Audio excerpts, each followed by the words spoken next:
अस्सलाम वालेकुम स्टूडेंट्स, क्या हाल चाल है, कैसे हैं आप लोग। मैं एक मरतबा फिर दोबारा आपकी खिदमत में हाजिर हूँ। आज के दिन हम एक बहुत ही ख़तरनाक टॉपिक का स्टार्ट करने वाले हैं, जो टॉपिक है molecular orbital theory. Molecular orbital theory एक बहुत ज़्यादा इंटरेस्टिंग टॉपिक है, मुश्किल टॉपिक है, कोई आसान टॉपिक नहीं है। अगर आप आज के दिन ये सोच कर आएँ कि कोई शॉर्ट ट्रिक सीख लेंगे या कोई शॉर्ट ट्रिक समझ के हम लोग जल्दी से ये कर जाएंगे टॉपिक, तो ऐसा कुछ नहीं है। हम इस टॉपिक को बहुत डिटेल में पढ़ेंगे, घुसेंगे इसके अंदर, डेप्थ के अंदर जाके पढ़ेंगे। तो सबसे पहले मॉलिक्यूलर ऑर्बिटल थ्योरी के स्टार्ट करने से पहले हमें यह समझना पड़ेगा कि वैलेंस बॉन्ड थ्योरी फेल हो रही थी। वैलेंस बॉन्ड थ्योरी बहुत सारी चीज़ों को एक्सप्लेन नहीं कर पा रही थी। हमें फेलियर समझने पड़ेंगे किस चीज़ के, वैलेंस बॉन्ड थ्योरी के। वैलेंस बॉन्ड थ्योरी का एक पोस्टुलेट तो आपको जहन में होगा और आपके जहन में बहुत अच्छे से बैठ चुका होगा कि ऑर्बिटल्स ओवरलैप करते हैं। जब ऑर्बिटल्स ओवरलैप करते हैं तो उसकी कंडीशन ये है कि उन ऑर्बिटल्स में अनपेयर्ड इलेक्ट्रॉन्स हो और वो ऑपोजिट स्पिन के हों। यानी कि एक इलेक्ट्रॉन अगर एंटी क्लॉकवाइज है और दूसरा इलेक्ट्रॉन क्लॉकवाइज है और अनपेयर्ड हैं, ये तो इनके ऑर्बिटल्स आपस में ओवरलैप कर सकते हैं और ये इलेक्ट्रॉन्स फिर शेयर हो सकते हैं। ये सबसे बुनियादी पॉइंट था वैलेंस बॉन्ड थ्योरी का। इसके अलावा वैलेंस बॉन्ड थ्योरी के अंदर ये कहा गया था कि ऑर्बिटल्स जो ओवरलैप करेंगे उनकी डायमेंशन सेम होना जरूरी है। जैसे कि px px से ही बॉन्ड बना पाएगा, py py से ही और pz pz से ही बॉन्ड बना पाएगा। s ऑर्बिटल किसी से भी ओवरलैप कर सकता है।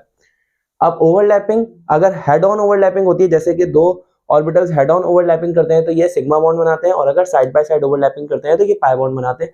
ये सारे पॉइंट्स थे वैलेंस बॉन्ड थ्योरी के, जो कि अब आपको याद भी होंगे। हम बात करेंगे वैलेंस बॉन्ड थ्योरी के फेलियर्स के। सबसे पहले वैलेंस बॉन्ड थ्योरी एक बहुत अच्छी थ्योरी थी। ये स्ट्रक्चर्स को एक्सप्लेन करती थी, लुईस थ्योरी के बाद आई थी, लेकिन ये कुछ चीज़ों को एक्सप्लेन नहीं कर पा रही थी। जैसे कि बोरॉन की वैलेंसी को एक्सप्लेन नहीं कर पा रही थी, वैलेंसी ऑफ बोरॉन, और इसके अलावा कार्बन की जो वैलेंसी है ये उसको भी एक्सप्लेन नहीं कर पा रही थी। ना सिर्फ बोरॉन और कार्बन की वैलेंसी, बल्कि इसके ग्रुप में बोरॉन की फैमिली, बोरॉन के ग्रुप में जो भी एलिमेंट्स हैं, ये उन सब की वैलेंसी को एक्सप्लेन नहीं कर पा रही थी। इस तरीके से जो कार्बन है, कार्बन के ग्रुप में जितने भी मेंबर्स हैं उन सब की वैलेंसी को भी ये ठीक से एक्सप्लेन नहीं कर पा रही थी। अगर हम बोरॉन की एग्जांपल लेते हैं, लेट से मेरे पास एक कंपाउंड है BF3। अगर मेरे पास एक कंपाउंड है BF3, तो ये कंपाउंड बना कैसे होगा। यहाँ पे बोरॉन का एक फ्लोरीन से बॉन्ड बना हुआ है, बोरॉन का एक और बॉन्ड एक और फ्लोरीन से बना हुआ है, एक और बॉन्ड एक और फ्लोरीन से बना हुआ है। क्या ये वैलेंस बॉन्ड थ्योरी के अकॉर्डिंग पॉसिबल भी है? तो आइए जरा इसको चेक करते हैं बोरॉन की इलेक्ट्रॉनिक कॉन्फ़िगरेशन के हिसाब से। बोरॉन के पास होते हैं 5 इलेक्ट्रॉन। अगर हम इसकी इलेक्ट्रॉनिक कॉन्फ़िगरेशन करें तो हो जाएगी 1s2 2s2 और 2p1। खोल के लिखेंगे तो ये हो जाएगा 1s2 2s2 और फिर 2px1। अगर हम देखें तो यहाँ पे 1s में 2 इलेक्ट्रॉन है, 2s में 2 इलेक्ट्रॉन है, 2px में 1 इलेक्ट्रॉन है।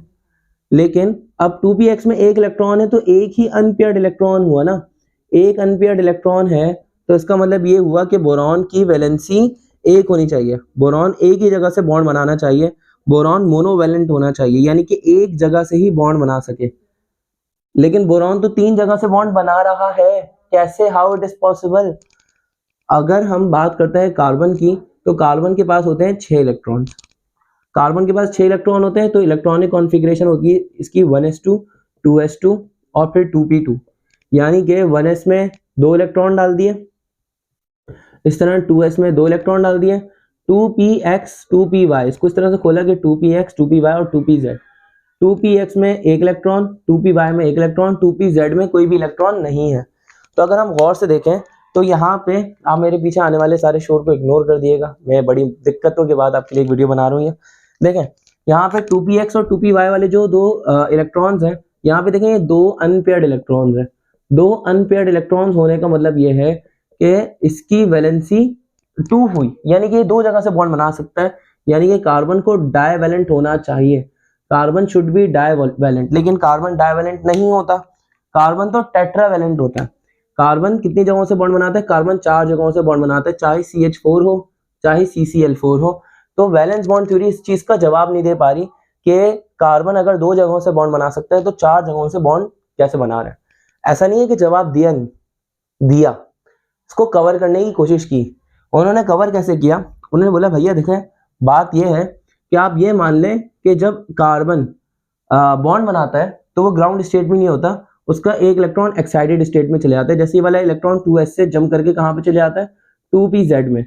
इस तरह से 4 अनपेयर्ड इलेक्ट्रॉन हो जाते हैं, और 4 अनपेयर्ड इलेक्ट्रॉन होने के बाद ये कार्बन हो जाता है टेट्रावैलेंट। अब टेट्रावैलेंट हो जाता है, चले ठीक है, कार्बन 4 जगहों से बॉन्ड बना रहा है, लेकिन अब मैं आपको बताऊंगा यहाँ पे क्या मिस्टेक किया थी। एक और चीज बताता हूँ, यहाँ पे अगर हम बोरॉन की बात करते हैं, जो बोरॉन है वो टेट्रावैलेंट कैसे, उन्होंने इसको कैसे एक्सप्लेन करने की कोशिश करी। उन्होंने बोला भैया 2px में एक है, 2py और 2pz अभी फिलहाल खाली पड़े हैं, तो बोरॉन को जब बॉन्ड बनाना होगा तो वो क्या करेगा, s ऑर्बिटल से एक इलेक्ट्रॉन जंप करवा देगा py के अंदर, ताकि यहाँ पे एक इलेक्ट्रॉन यहाँ पे था, 2 इलेक्ट्रॉन यहाँ पे थे, यहाँ से एक इलेक्ट्रॉन कहाँ पे चले जाएगा 2py के अंदर। इस तरह से 3 इलेक्ट्रॉन अनपेयर्ड हो जाएंगे। जब 3 इलेक्ट्रॉन अनपेयर्ड हो जाएंगे तो ये हो जाएगा ट्राइवैलेंट। इस तरह से बोरॉन 3 जगहों से बॉन्ड बना लेगा, कार्बन 4 जगहों से बॉन्ड बना लेगा। बात बहुत अच्छी है, बहुत जबरदस्त की है, लेकिन यहाँ पे एक मसला है। मसला क्या है वो समझते हैं। अगर हम कार्बन की बात करें, कार्बन 4 जगहों से बॉन्ड बना रहे हैं, एक हाइड्रोजन से यहाँ, एक हाइड्रोजन से यहाँ, एक हाइड्रोजन से यहाँ। कार्बन के जो 4 इलेक्ट्रॉन है, लेट से कार्बन का एक इलेक्ट्रॉन ये आपको नजर आ रहा है s ऑर्बिटल के अंदर है, एक इलेक्ट्रॉन है px ऑर्बिटल में, एक इलेक्ट्रॉन जो है वो है py ऑर्बिटल में, और एक इलेक्ट्रॉन जो है वो है pz ऑर्बिटल के अंदर, ठीक है। जबकि हाइड्रोजन के जो इलेक्ट्रॉन होंगे, हाइड्रोजन की इलेक्ट्रॉनिक कॉन्फ़िगरेशन होती है 1s1, यानी कि जो हाइड्रोजन के इलेक्ट्रॉन्स होंगे वो सारे s ऑर्बिटल में होंगे, एक s ऑर्बिटल में यहाँ, एक s ऑर्बिटल में यहाँ, एक s ऑर्बिटल में यहाँ, और एक s ऑर्बिटल में यहाँ। ये पूरा क्रिसमस ट्री लग रहा है मुझे तो देखने में। तो यहाँ पे बात ये है कि एक बॉन्ड जो होगा वो एक बॉन्ड होगा s और s के दरमियान में, जबकि बाकी 3 बॉन्ड जो होंगे वो होंगे s और p के दरमियान में। 3 बॉन्ड s और p के दरमियान में, एक बॉन्ड s और s के दरमियान में।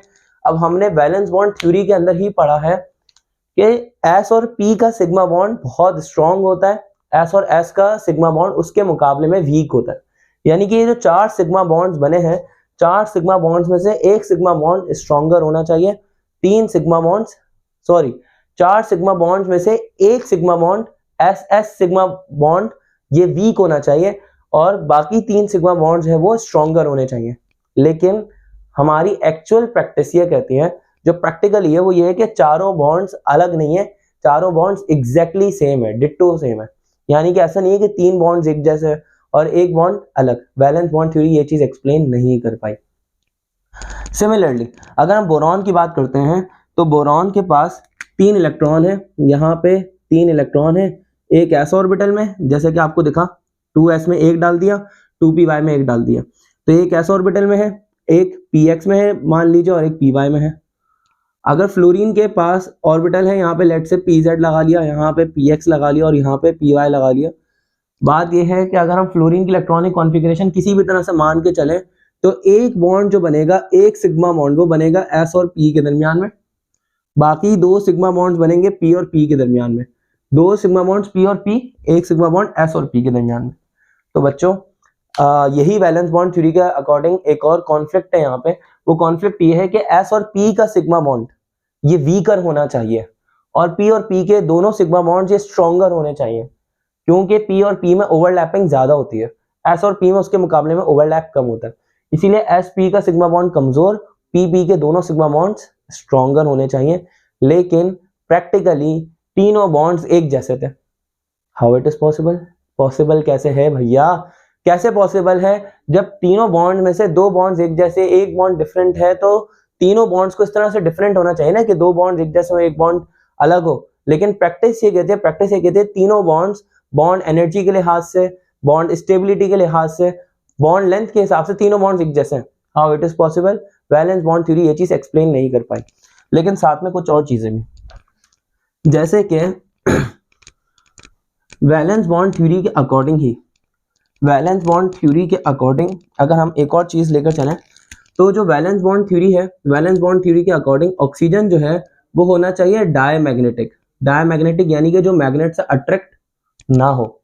लेकिन प्रैक्टिकली क्या था? Practically oxygen gas is paramagnetic, यानी कि मैग्नेट से अट्रैक्ट होती है। अब ये लिख लेगा डायमैग्नेटिक, जो मैग्नेट से अट्रैक्ट नहीं होता, do not attracted by magnet.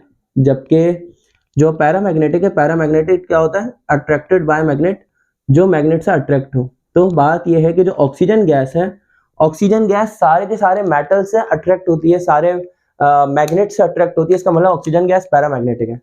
लेकिन उनके अकॉर्डिंग ऑक्सीजन गैस क्या थी, डायमैग्नेटिक थी। अब हाउ इट इज पॉसिबल?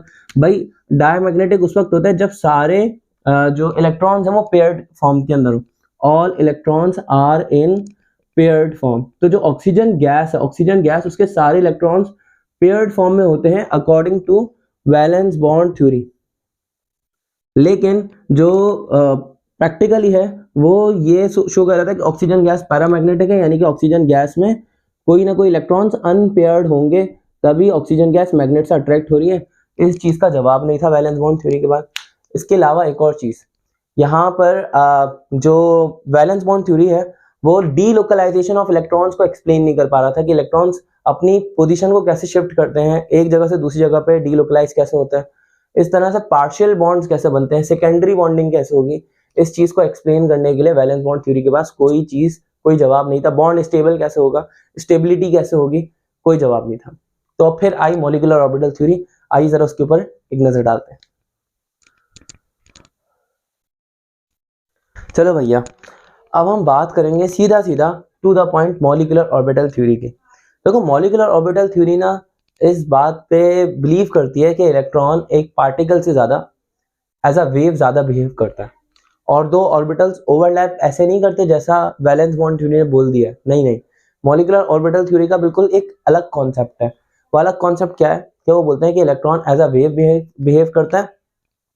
तो वेव्स जब आपस में कंस्ट्रक्टिव इंटरफेरेंस करती हैं तो उसके नतीजे में एक अलग किस्म का ऑर्बिटल बनता है, और जब वेव्स एक दूसरे के साथ में डिस्ट्रक्टिव इंटरफेरेंस करती हैं तो एक अलग किस्म का ऑर्बिटल बनता है। वो जो ऑर्बिटल्स कंस्ट्रक्टिव इंटरफेरेंस के नतीजे में और डिस्ट्रक्टिव इंटरफेरेंस के नतीजे में बनेंगे, हम उनको कहेंगे मॉलिक्यूलर ऑर्बिटल्स। इसको समझाता हूँ जरा।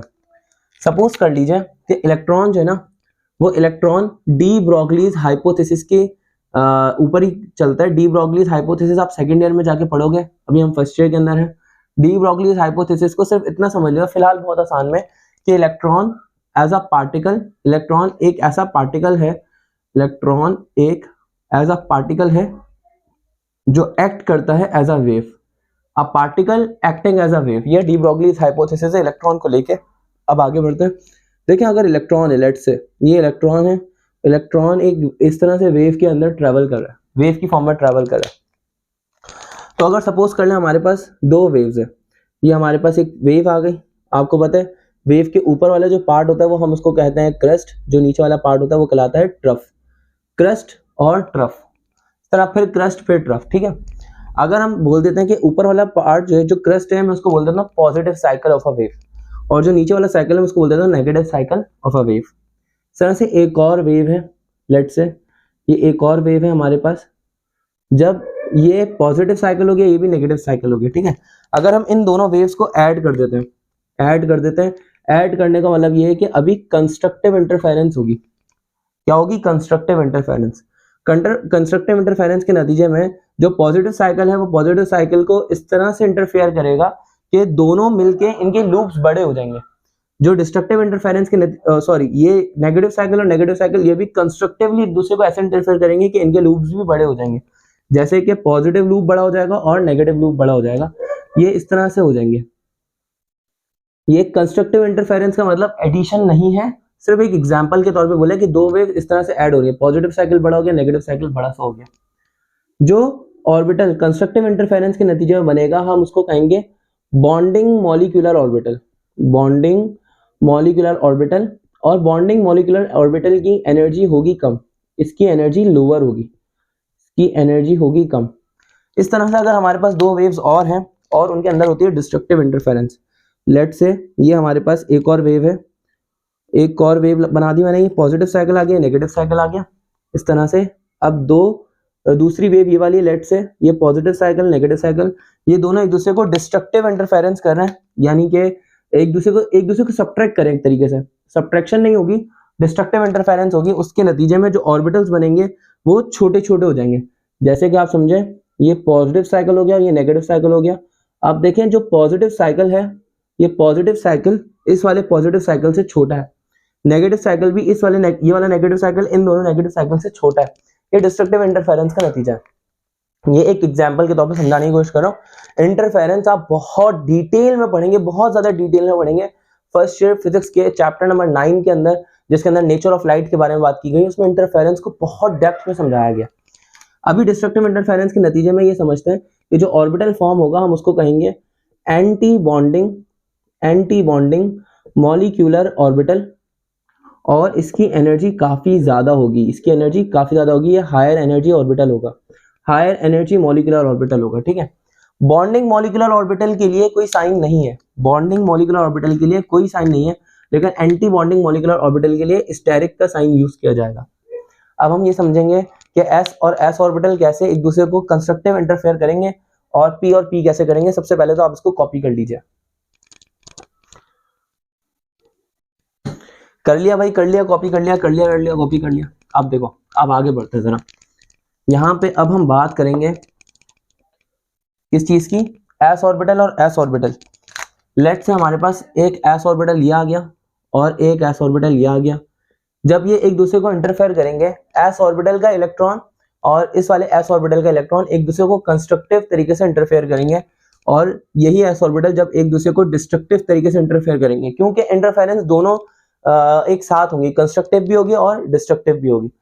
तो जब कंस्ट्रक्टिव इंटरफेरेंस और डिस्ट्रक्टिव इंटरफेरेंस होगी तो उसके नतीजे में जो ऑर्बिटल्स बनेंगे उसकी शेप कैसे होगी, इन दोनों को सबसे पहले देखते हैं। ये दोनों ऑर्बिटल्स जब एक दूसरे को ओवरलैप करेंगे तो ये कुछ इस तरीके से इनका मॉलिक्यूलर ऑर्बिटल बनेगा, s और s, दरमियान में इलेक्ट्रॉन क्लाउड आ जाएगा। ये इलेक्ट्रॉन क्लाउड की डेंसिटी इस जगह पे ज्यादा होगी। दरमियान में कहीं पर भी इलेक्ट्रॉन क्लाउड हो सकता है, जरूरी नहीं है कि इस जगह में मौजूद हो, ये कहीं पर भी इलेक्ट्रॉन क्लाउड मौजूद हो सकता है, बस इलेक्ट्रॉन क्लाउड की डेंसिटी इस जगह पर ज्यादा होगी। ये कंस्ट्रक्टिव इंटरफेरेंस के नतीजा वाले हैं, तो इसीलिए हम इसको कहेंगे बॉन्डिंग मॉलिक्यूलर ऑर्बिटल, और इस बॉन्डिंग मॉलिक्यूलर ऑर्बिटल की एनर्जी क्या होगी, इसकी एनर्जी होगी लोअर एनर्जी। अच्छा, एक बात और, s ऑर्बिटल हमेशा सिग्मा बॉन्ड बनाता है, s हमेशा सिग्मा बॉन्ड बनाता है, और ये सिग्मा बॉन्ड कहीं ना कहीं लिंक्ड है वैलेंस बॉन्ड थ्योरी से ही कि एक्सियल ओवरलैपिंग, सही ना, हेड ऑन ओवरलैपिंग। तो बहरहाल बात यह है कि s ऑर्बिटल जब हमेशा सिग्मा बॉन्ड बनाता है तो इस वाले मॉलिक्यूलर ऑर्बिटल का नाम क्या होगा, मैं यहाँ पे लिख देता हूँ, इसका नाम होगा सिग्मा s। सिग्मा मतलब सिग्मा बॉन्ड बना है, s की इंटरफेरेंस की वजह से बने। अगर s और s ऑर्बिटल में डिस्ट्रक्टिव इंटरफेरेंस होती है तो उनकी शेप कुछ ऐसे होगी कि इस s ऑर्बिटल का साइज भी छोटा सा हो जाएगा, सही है, इस s ऑर्बिटल का साइज छोटा सा हो जाएगा, इस वाले s ऑर्बिटल का साइज भी छोटा सा हो जाएगा। ये दोनों s और s ऑर्बिटल्स आ गए। दरमियान में आपको गैप नजर आ रहा है, ये जो दरमियान वाला गैप है, ये दरमियान वाला गैप कहलाता है नोडल प्लेन, यानी कि यहाँ पे इलेक्ट्रॉन को ढूंढने की, इलेक्ट्रॉन के मिलने की प्रोबेबिलिटी ना होने के बराबर है, ये नोडल प्लेन कहलाता है। a plane where probability of finding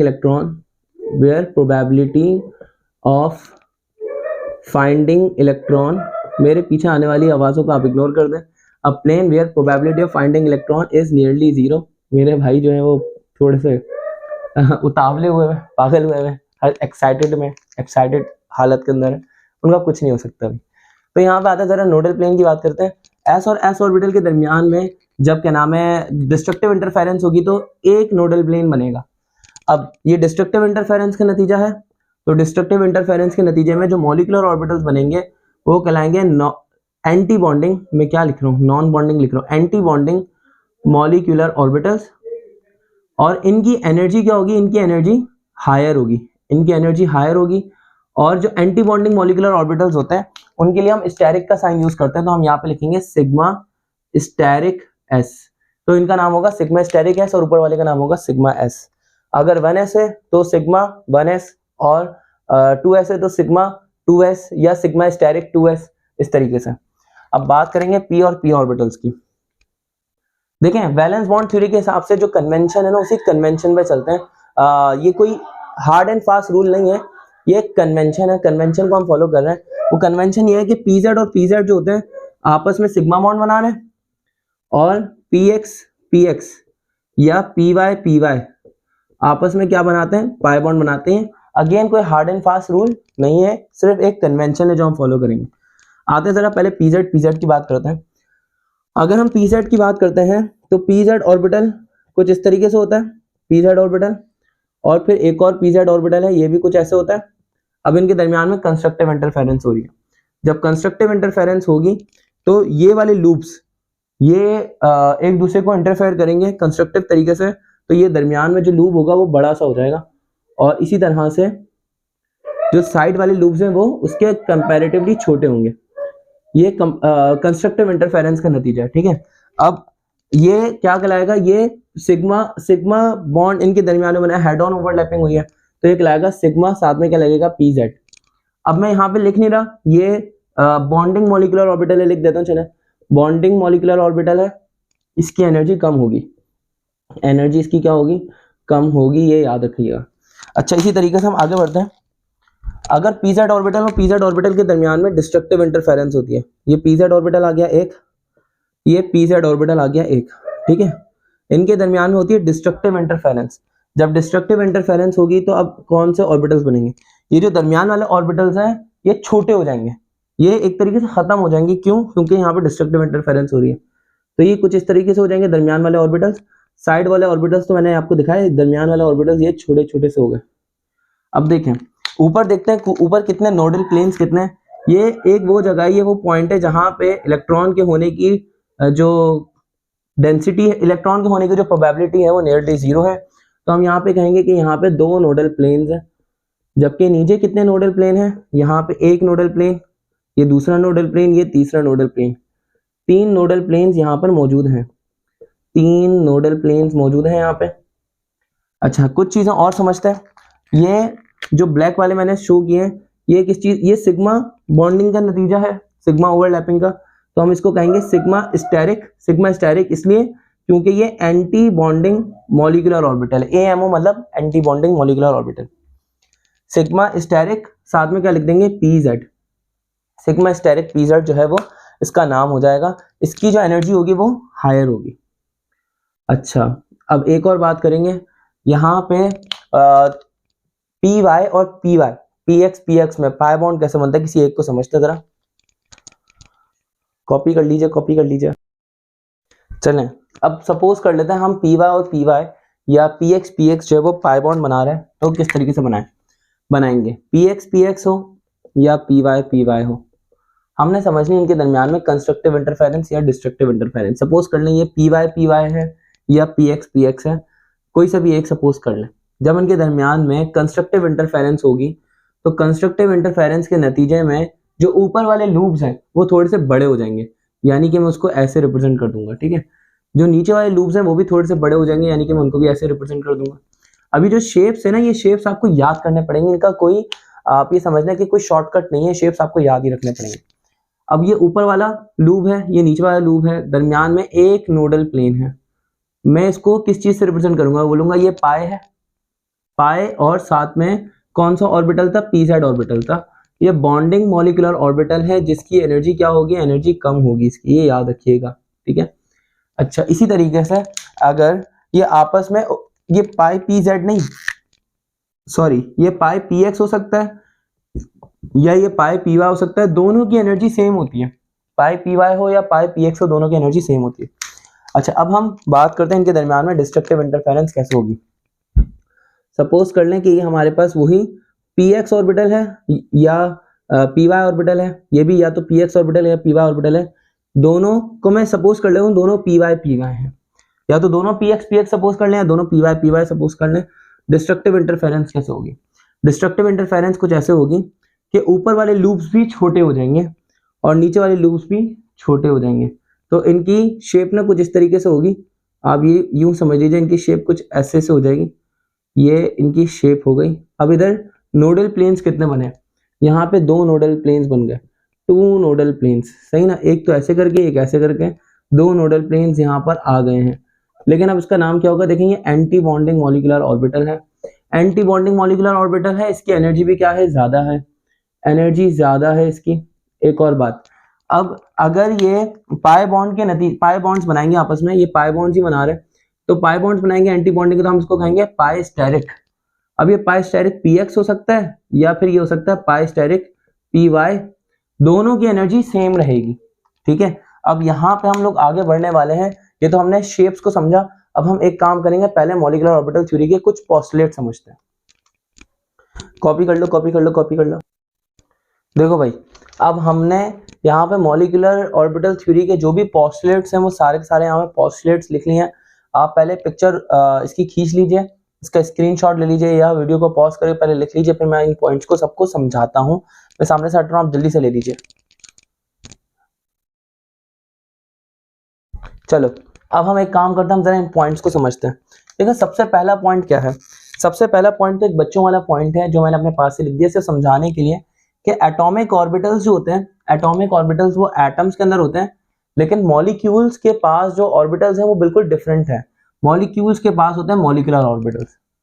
molecular orbitals entirely different हैं एटॉमिक ऑर्बिटल से, वो एटॉमिक ऑर्बिटल्स के जैसे बिल्कुल भी नहीं है। जो एटॉमिक ऑर्बिटल्स हैं वो कैसे हैं, एटॉमिक ऑर्बिटल्स हैं जैसे कि 1s या 2s या 2px 2py and so on. लेकिन जो मॉलिक्यूलर ऑर्बिटल्स होते हैं, मॉलिक्यूलर ऑर्बिटल्स होते हैं जैसे सिग्मा s या सिग्मा स्टेरिक s या सिग्मा pz या पाई px या पाई py and so on. Molecular orbitals किस वजह से बनते हैं, जब कंस्ट्रक्टिव या डिस्ट्रक्टिव इंटरफेरेंस होती है एटॉमिक ऑर्बिटल्स की, और कंस्ट्रक्टिव इंटरफेरेंस के नतीजे में जो ऑर्बिटल्स बनते हैं वो कहलाते हैं bonding molecular orbitals. Destructive interference के नतीजे में जो ऑर्बिटल्स बनते हैं वो कहलाते हैं एंटी बॉन्डिंग मॉलिक्यूलर ऑर्बिटल्स। जो बॉन्डिंग मॉलिक्यूलर ऑर्बिटल्स हैं उनकी एनर्जी कम होती है, और जो एंटी बॉन्डिंग मॉलिक्यूलर ऑर्बिटल्स हैं उनकी एनर्जी ज्यादा होती है। जितने एटॉमिक ऑर्बिटल्स कंबाइन होंगे, ये रूल सबसे इंपॉर्टेंट है, जितने एटॉमिक ऑर्बिटल्स आपस में कंबाइन होंगे उतने ही नए मॉलिक्यूलर ऑर्बिटल्स फॉर्म होंगे। ये बात याद रखिएगा, अगर 2s कंबाइन हुए तो दो नए मॉलिक्यूलर ऑर्बिटल्स फॉर्म होंगे जिनका नाम होगा सिग्मा s और सिग्मा स्टेरिक s। अगर दो pz कंबाइन हुए तो एक सिग्मा pz बनेगा और एक सिग्मा स्टेरिक pz। इस तरह अगर दो px कंबाइन हुए तो एक p पाई px बनेगा, एक पाई स्टेरिक px बनेगा। इस तरह से जितने कंबाइन होंगे उतने ही नए ऑर्बिटल्स फॉर्म होंगे। अच्छा, ऑर्बिटल्स कौन से कंबाइन हो सकते हैं, कंबाइन होना, ओवरलैप होना, ये ज्यादा बेहतर वर्ड नहीं है, ज्यादा बेहतर वर्ड है इंटरफेयर करना। कौन से ऑर्बिटल्स इंटरफेयर कर सकते हैं, वो ऑर्बिटल्स जिनकी एनर्जी या तो सेम है या जिनकी एनर्जी नियरली सेम है, करीब करीब सेम है, वो ऑर्बिटल्स आपस में इंटरफेयर कर सकते हैं। लेकिन उनकी शेप एग्जैक्टली सेम होना जरूरी है, यही ऑर्बिटल्स आपस में इंटरफेयर कर सकते हैं।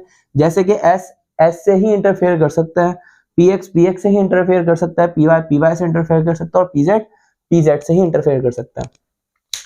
अब हम यहाँ पर बच्चों बात करेंगे किस चीज की, इलेक्ट्रॉनिक कॉन्फ़िगरेशन की, मॉलिक्यूलर ऑर्बिटल्स की इलेक्ट्रॉनिक कॉन्फ़िगरेशन। जो हमारा सबसे इंपॉर्टेंट तरीन टॉपिक है ना, वो है मॉलिक्यूलर ऑर्बिटल्स की इलेक्ट्रॉनिक कॉन्फ़िगरेशन, क्योंकि इस इलेक्ट्रॉनिक कॉन्फ़िगरेशन की बुनियाद पर हमें सब कुछ पता लग पाएगा। उस ऑर्बिटल की उस कंपाउंड की इलेक्ट्रॉनिक कॉन्फ़िगरेशन के बाद, मॉलिक्यूलर ऑर्बिटल इलेक्ट्रॉनिक कॉन्फ़िगरेशन के बाद हमें ये पता लग पाएगा कि वो बॉन्ड कितना स्टेबल है, उसका बॉन्ड ऑर्डर क्या है, उसकी बॉन्ड लेंथ क्या होनी चाहिए, बॉन्ड एनर्जी क्या होगी उसकी। इसके साथ साथ वो पैरामैग्नेटिक है या डायमैग्नेटिक है। जो मॉलिक्यूलर ऑर्बिटल थ्योरी है ना, ये कंपाउंड्स के अंदर पार्शियल बॉन्ड्स को, फ्रैक्शन में बॉन्ड को भी मानने के लिए तैयार हो गई। यानी कि ये इस हद तक आ गई कि ये भी बोलती है कि जो बॉन्ड होता है वो 1, 2 या 3 होना जरूरी नहीं है, बॉन्ड आधा भी हो सकता है, पार्शियल बॉन्ड भी हो सकता है, 1.5 बॉन्ड भी हो सकता है, 1.5 या 2.5 बॉन्ड भी हो सकता है। सही ना, इस तरीके से ये एक्सप्लेन करने के लिए आ गए। बॉन्ड ऑर्डर भी इन्होंने बड़े जबरदस्त तरीके से एक्सप्लेन किया। तो सबसे पहले हमें क्या समझनी है, मॉलिक्यूलर ऑर्बिटल थ्योरी की अब समझनी है हमें इलेक्ट्रॉनिक कॉन्फ़िगरेशन। ईसी मतलब इलेक्ट्रॉनिक कॉन्फ़िगरेशन। इलेक्ट्रॉनिक कॉन्फ़िगरेशन के लिए सबसे पहला रूल समझते हैं। फर्स्ट रूल क्या है, फर्स्ट रूल क्या है, फर्स्ट रूल समझते हैं। पहला रूल ये है कि जब आप ये समझ लें, व्हेन इलेक्ट्रॉन्स आर, जब इलेक्ट्रॉन्स जो है वो मतलब इक्वल हो, इलेक्ट्रॉन्स आर इक्वल टू और लेस देन 14, जब इलेक्ट्रॉन इक्वल हो या 14 से कम हो, 14 के बराबर हो या 14 से कम हो, तो हम क्या करेंगे, इलेक्ट्रॉन्स इक्वल टू या लेस देन 14, तब हम इलेक्ट्रॉनिक कॉन्फ़िगरेशन कैसे करेंगे। इलेक्ट्रॉनिक कॉन्फ़िगरेशन करने के लिए सबसे पहला रूल क्या होगा, तो हम इस तरीके से जाएंगे। सबसे पहले हम लिखेंगे सिग्मा एस भी नहीं बल्कि सिग्मा 1s, फिर लिखेंगे सिग्मा स्टेरिक 1s, फिर उसके बाद क्या करेंगे, फिर उसके बाद लिखेंगे सिग्मा 2s, फिर लिखेंगे सिग्मा स्टेरिक 2s। उसके बाद क्या करेंगे, उसके बाद लिखेंगे सिग्मा pz। सिग्मा pz लिखने के बाद हम लिखेंगे पाई px पाई py, दोनों साथ लिखेंगे। इन दोनों की आप समझ लें कि एनर्जी सेम होती है, पाई px और पाई py की। पाई px पाई py के बाद हम क्या करेंगे, पाई स्टेरिक px और फिर पाई स्टेरिक py को लिखेंगे, पाई स्टेरिक py को लिखेंगे। दोनों की एनर्जी यहाँ पे भी एग्जैक्टली सेम है, दोनों साथ साथ चलेंगे। इसके बाद आखिर में हम लिखेंगे सिग्मा स्टेरिक 2pz को। अभी हम फिलहाल यहीं तक रहते हैं, इधर इलेक्ट्रॉनिक कॉन्फ़िगरेशन समझते हैं। अब देखिए हमें यहाँ पे समझना क्या है, मुझे खुद भी नहीं याद आ रहा कि क्या समझाना है। सबसे पहला रूल ये समझ लें कि यहाँ पे कौन कौन से रूल्स एप्लीकेबल हैं। पहला रूल जो एप्लीकेबल है वो है Pauli's exclusion principle. Pauli's rule applicable है। पॉलीज रूल क्या बोलते हैं कि एन ऑर्बिटल, एक ऑर्बिटल जो है उसमें कितने इलेक्ट्रॉन आ सकते हैं, सिर्फ 2 ही इलेक्ट्रॉन आ सकते हैं। ये सारे ऑर्बिटल्स हैं, ये सब मॉलिक्यूलर ऑर्बिटल्स हैं, इसमें मैक्सिमम 2 ही इलेक्ट्रॉन आ सकते हैं, 2 से ज्यादा इलेक्ट्रॉन नहीं आ सकते, पहला रूल। दूसरा रूल ये है कि ऑफ बास प्रिंसिपल के हिसाब से चलेगा, ऑफ बास रूल के हिसाब से चलेगा। ऑफ बास रूल क्या था कि जिसकी एनर्जी कम है वो पहले फिलअप होगा, जिसकी एनर्जी ज्यादा है वो बाद में फिलअप होगा। ये उसी अरेंजमेंट के हिसाब से लिखा है कि पाई और सिग्मा 1s की एनर्जी कम है, सिग्मा स्टेरिक 1s की एनर्जी ज्यादा है, सिग्मा स्टेरिक 1s की एनर्जी कम है, सिग्मा 2s की एनर्जी ज्यादा है। इस तरह जैसे जैसे ऑर्बिटल्स आगे बढ़ते जा रहे हैं इनकी एनर्जी ज्यादा होती जा रही है। तीसरा रूल यहाँ पे कौन सा अप्लाई हो रहा है, पहला रूल तो हो गया पॉली, दूसरा रूल हो गया ऑफ बास, तीसरा रूल यहाँ पे अप्लाई होगा होर्न्स रूल। होर्न्स रूल कैसे अप्लाई होगा, होर्न्स रूल समझते हैं। लेकिन जब आप पाई px और पाई py पे पहुंचे तो दोनों ऑर्बिटल्स की एनर्जी एग्जैक्टली सेम है। तो अगर आपके पास 2 इलेक्ट्रॉन है तो एक पाई px में जाएगा, एक पाई py में जाएगा, यानी कि दोनों ऑर्बिटल्स के पास अनपेयर्ड इलेक्ट्रॉन्स आएंगे विद सेम स्पिन। अगर 3 इलेक्ट्रॉन्स है तो किसी एक में 2 डाल दें और किसी एक में 1 डाल दें, ये होर्न्स रूल है। अगर आपके पास 1 इलेक्ट्रॉन है फिर तो आप किसी में भी 1 डाल सकते हैं, यानी कि होर्न्स रूल के हिसाब से electrons when degenerate orbital same energy orbitals are available electrons tends to reside separately rather than in paired form। कौन सा रूल यहाँ पे अप्लाई नहीं होता, वो है n+l रूल। n+l रूल यहाँ पे अप्लाई नहीं होता क्योंकि उस किस्म के ऑर्बिटल्स नहीं है ना, यहाँ पे उस किस्म के शेल्स नहीं है, उस किस्म के ऑर्बिटल्स नहीं है, इस हिसाब से n+l रूल अप्लाई नहीं होता। ये आप समझ लें कि एमसीक्यूज के अंदर ये चीज पूछी जाती है। तो चलो इलेक्ट्रॉनिक कॉन्फ़िगरेशन की तरफ बढ़ते हैं। तो स्टूडेंट्स अब हम यहाँ पे क्या करेंगे, इलेक्ट्रॉनिक कॉन्फ़िगरेशन करेंगे। आपके सामने एक पूरा मैंने चार्ट बनाया है, इस चार्ट के अंदर हम मॉलिक्यूलर ऑर्बिटल थ्योरी के हिसाब से यहाँ पे इलेक्ट्रॉनिक कॉन्फ़िगरेशन करेंगे। इलेक्ट्रॉनिक कॉन्फ़िगरेशन के हिसाब से हम बॉन्ड ऑर्डर बताएंगे, फिर बॉन्ड ऑर्डर बताने के बाद हम देखेंगे कि कौन सा कंपाउंड ज्यादा स्टेबल है। 3 की सैम्पलिंग कर लेंगे, जो एक जैसे 3 कंपाउंड्स हैं उनकी सैम्पलिंग कर लेंगे, उसकी स्टेबिलिटी बताएंगे और उसके बाद बताएंगे कि वो कंपाउंड पैरामैग्नेटिक होगा या डायमैग्नेटिक होगा, उसका मैग्नेटिक बिहेवियर बताएंगे। तो सबसे पहले तो हमें इलेक्ट्रॉनिक कॉन्फ़िगरेशन ज़बानी याद होनी चाहिए कि when electrons are less than or equal to 14, जब इलेक्ट्रॉन लेस देन या इक्वल टू 14 होते हैं तो इलेक्ट्रॉनिक कॉन्फ़िगरेशन कहाँ पे लिखूं, जगह भी नहीं है लिखने की। एक काम करता हूँ, ये लाइन मिटा दूं क्या, नहीं ये लाइन तो मिटा नहीं सकता, तो एक काम करता हूँ यहाँ पे लिख देता हूँ। सबसे पहला आएगा सिग्मा, सिग्मा के बाद सिग्मा 1s, फिर आएगा सिग्मा 1s के बाद सिग्मा स्टेरिक 1s, फिर क्या आएगा सिग्मा 2s, फिर आएगा सिग्मा स्टेरिक 2s सॉरी, फिर सिग्मा स्टेरिक 2s के बाद आएगा सिग्मा pz और फिर उसके बाद आएगा पाई px बराबर होगा पाई py के, सही है, दोनों साथ साथ चलेंगे। फिर आएगा पाई स्टेरिक px, फिर आएगा पाई स्टेरिक py, फिर उसके बाद क्या आएगा, फिर उसके बाद आएगा सिग्मा 2pz। ठीक है, अब देखें हम यहाँ तक तो बड़ी मुश्किल है कि यहाँ तक पहुंच पाए। हम एक काम करते हैं, हम यहाँ तक याद कर लेते हैं, अगर ये भी हमें याद रह गया तो बेहतरीन हो जाएगा, चंगा सी वाला सीन हो जाएगा। तो एक काम करते हैं, जरा ऊपर हाइड्रोजन की इलेक्ट्रॉनिक कॉन्फ़िगरेशन करते हैं। H2 की, H2 हाइड्रोजन के पास 1 इलेक्ट्रॉन होता है। अगर 2 हाइड्रोजन होंगे तो उनके पास कितने इलेक्ट्रॉन होंगे, 2 हाइड्रोजन के पास 2 इलेक्ट्रॉन होंगे। नंबर ऑफ इलेक्ट्रॉन्स यहाँ पे लिख देता हूँ, नंबर ऑफ इलेक्ट्रॉन्स है यहाँ पे 2। अब नंबर ऑफ इलेक्ट्रॉन्स 2 है तो पहले क्या आएगा सिग्मा 1s, सिग्मा 1s में लिख देंगे सिग्मा 1s में 2 इलेक्ट्रॉन। ठीक है, सिग्मा 1s में 2 इलेक्ट्रॉन। अब आप सिग्मा स्टेरिक 1s में देखेंगे तो इधर एक भी इलेक्ट्रॉन नहीं आएगा, फिर भी मैं लिख देता हूँ सिग्मा स्टेरिक 1s, यहाँ पे 0 इलेक्ट्रॉन आएंगे। लिखना या ना लिखना ये एक ही बात है, बात बराबर है। अगर H2 माइनस की बात करें, H2 माइनस का मतलब ये है कि यहाँ पे हाइड्रोजन गैस का एक मॉलिक्यूल था, हाइड्रोजन गैस के एक मॉलिक्यूल के पास 2 इलेक्ट्रॉन थे, लेकिन माइनस मतलब उसने एक इलेक्ट्रॉन और गेन कर लिया। अब उसके पास कितने इलेक्ट्रॉन हो गए? अब उसके पास हो गए 3 इलेक्ट्रॉन। 3 इलेक्ट्रॉन हो गए, तब इलेक्ट्रॉनिक कॉन्फ़िगरेशन क्या होगी? इलेक्ट्रॉनिक कॉन्फ़िगरेशन ऐसे होगी, सबसे पहले आएगा सिग्मा 1s2, फिर उसके बाद आएगा पाई स्टेरिक 1s1, यानी कि पहले सिग्मा 1s में 2 इलेक्ट्रॉन चले गए, 3 इलेक्ट्रॉन में से 2 इलेक्ट्रॉन यहाँ चले गए और 1 इलेक्ट्रॉन चला गया किसमें? सिग्मा स्टेरिक 1s में 1 इलेक्ट्रॉन चला गया। अब आते हैं जरा H2 प्लस की बात करते हैं। H2 प्लस का मतलब क्या है?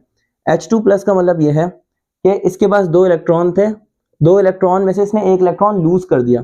अब इसके पास कितने इलेक्ट्रॉन है? अब उसके पास कुल मिला के 1 ही इलेक्ट्रॉन है। तो जब 1 इलेक्ट्रॉन होगा H2 प्लस में तो उसकी इलेक्ट्रॉनिक कॉन्फ़िगरेशन क्या होगी? उसकी इलेक्ट्रॉनिक कॉन्फ़िगरेशन होगी, 1 इलेक्ट्रॉन है, सिग्मा 1s में 1 ही इलेक्ट्रॉन आ जाएगा। सिग्मा स्टेरिक 1s में कितने इलेक्ट्रॉन होंगे? 0 इलेक्ट्रॉन, क्योंकि 1 ही इलेक्ट्रॉन था, वो पिछले वाले में फिलअप हो गया। He2 की बात करते हैं। हालांकि देखिए हीलियम गैस का मॉलिक्यूल नहीं होता, He2 नहीं होता, लेकिन फिर भी 2 मिनट के लिए मान लेते हैं कि है। चलो आगे बढ़ते हैं। क्या ही कुछ उखाड़ सकते हैं आप? नहीं उखाड़ सकते। चलो फिर चलते हैं। He2 की बात करते हैं। हीलियम के पास 2 इलेक्ट्रॉन होते हैं, 2 को 2 से मल्टीप्लाई कर लें तो ये हो जाएगा 4 इलेक्ट्रॉन। हीलियम के पास 4 इलेक्ट्रॉन है, 2 हीलियम के पास 4 इलेक्ट्रॉन है, 1 हीलियम के पास 2 इलेक्ट्रॉन थे। अब 4 इलेक्ट्रॉन में इलेक्ट्रॉनिक कॉन्फ़िगरेशन क्या होगी? पहले क्या आएगा? पहले आएगा सिग्मा 1s, तो यहाँ पे आएगा सिग्मा 1s में कितने इलेक्ट्रॉन? सिग्मा 1s में 2 इलेक्ट्रॉन। फिर आएगा sigma steric 1s, sigma steric 1s में भी कितने इलेक्ट्रॉन आएंगे? 2 इलेक्ट्रॉन। ये इसकी इलेक्ट्रॉनिक कॉन्फ़िगरेशन हो गई। अब यहाँ पे आते हैं Li2 की बात करते हैं। देखें लिथियम के पास 3 इलेक्ट्रॉन होते हैं, एक लिथियम के पास 3 इलेक्ट्रॉन, 2 लिथियम होंगे तो 3 को 2 से मल्टीप्लाई कर लें, ये हो जाएगा 6 इलेक्ट्रॉन। 6 इलेक्ट्रॉन की इलेक्ट्रॉनिक कॉन्फ़िगरेशन क्या होगी? सबसे पहले आएगा सिग्मा 1s, सिग्मा 1s में 2 इलेक्ट्रॉन आ गए।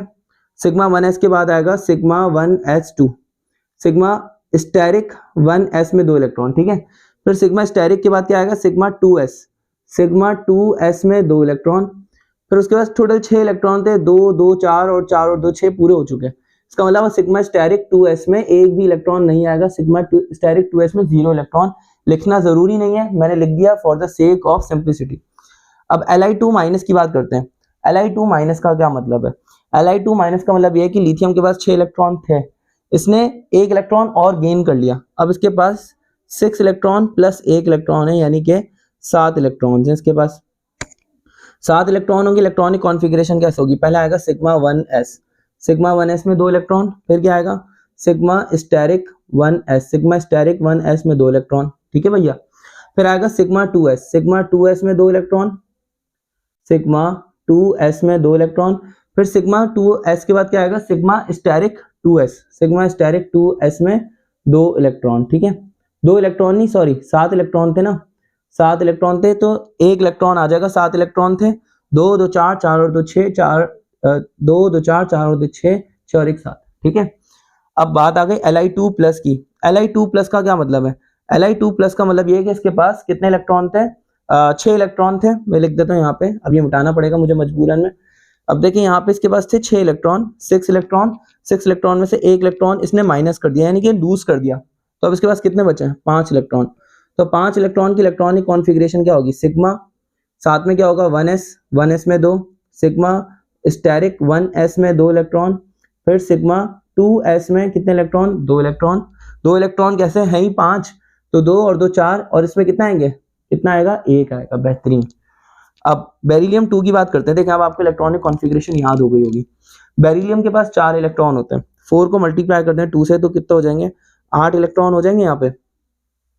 अब 8 इलेक्ट्रॉन की इलेक्ट्रॉनिक कॉन्फ़िगरेशन क्या होगी? सबसे पहले आएगा सिग्मा 1s में 2, फिर आएगा सिग्मा स्टेरिक 1s में 2, फिर आएगा क्या? सिग्मा 2s में 2, फिर सिग्मा स्टेरिक 2s में भी 2। ये इसके पास 2 इलेक्ट्रॉन इस तरह से जाएंगे। तो ये बेरिलियम की इलेक्ट्रॉनिक कॉन्फ़िगरेशन हो चुकी है। अब हम बात करेंगे किस चीज़ की? बोरॉन की। बोरॉन के पास होते हैं 9 इलेक्ट्रॉन्स, सॉरी 5 इलेक्ट्रॉन। 5 को मल्टीप्लाई करते हैं 2 से तो कितना हो जाएगा? 10 इलेक्ट्रॉन हो जाएंगे। 10 इलेक्ट्रॉन में इलेक्ट्रॉनिक कॉन्फ़िगरेशन क्या होगी? सबसे पहले सिग्मा 1s में 2 इलेक्ट्रॉन, फिर सिग्मा 1s में कितने इलेक्ट्रॉन? सिग्मा स्टेरिक 1s में 2 इलेक्ट्रॉन।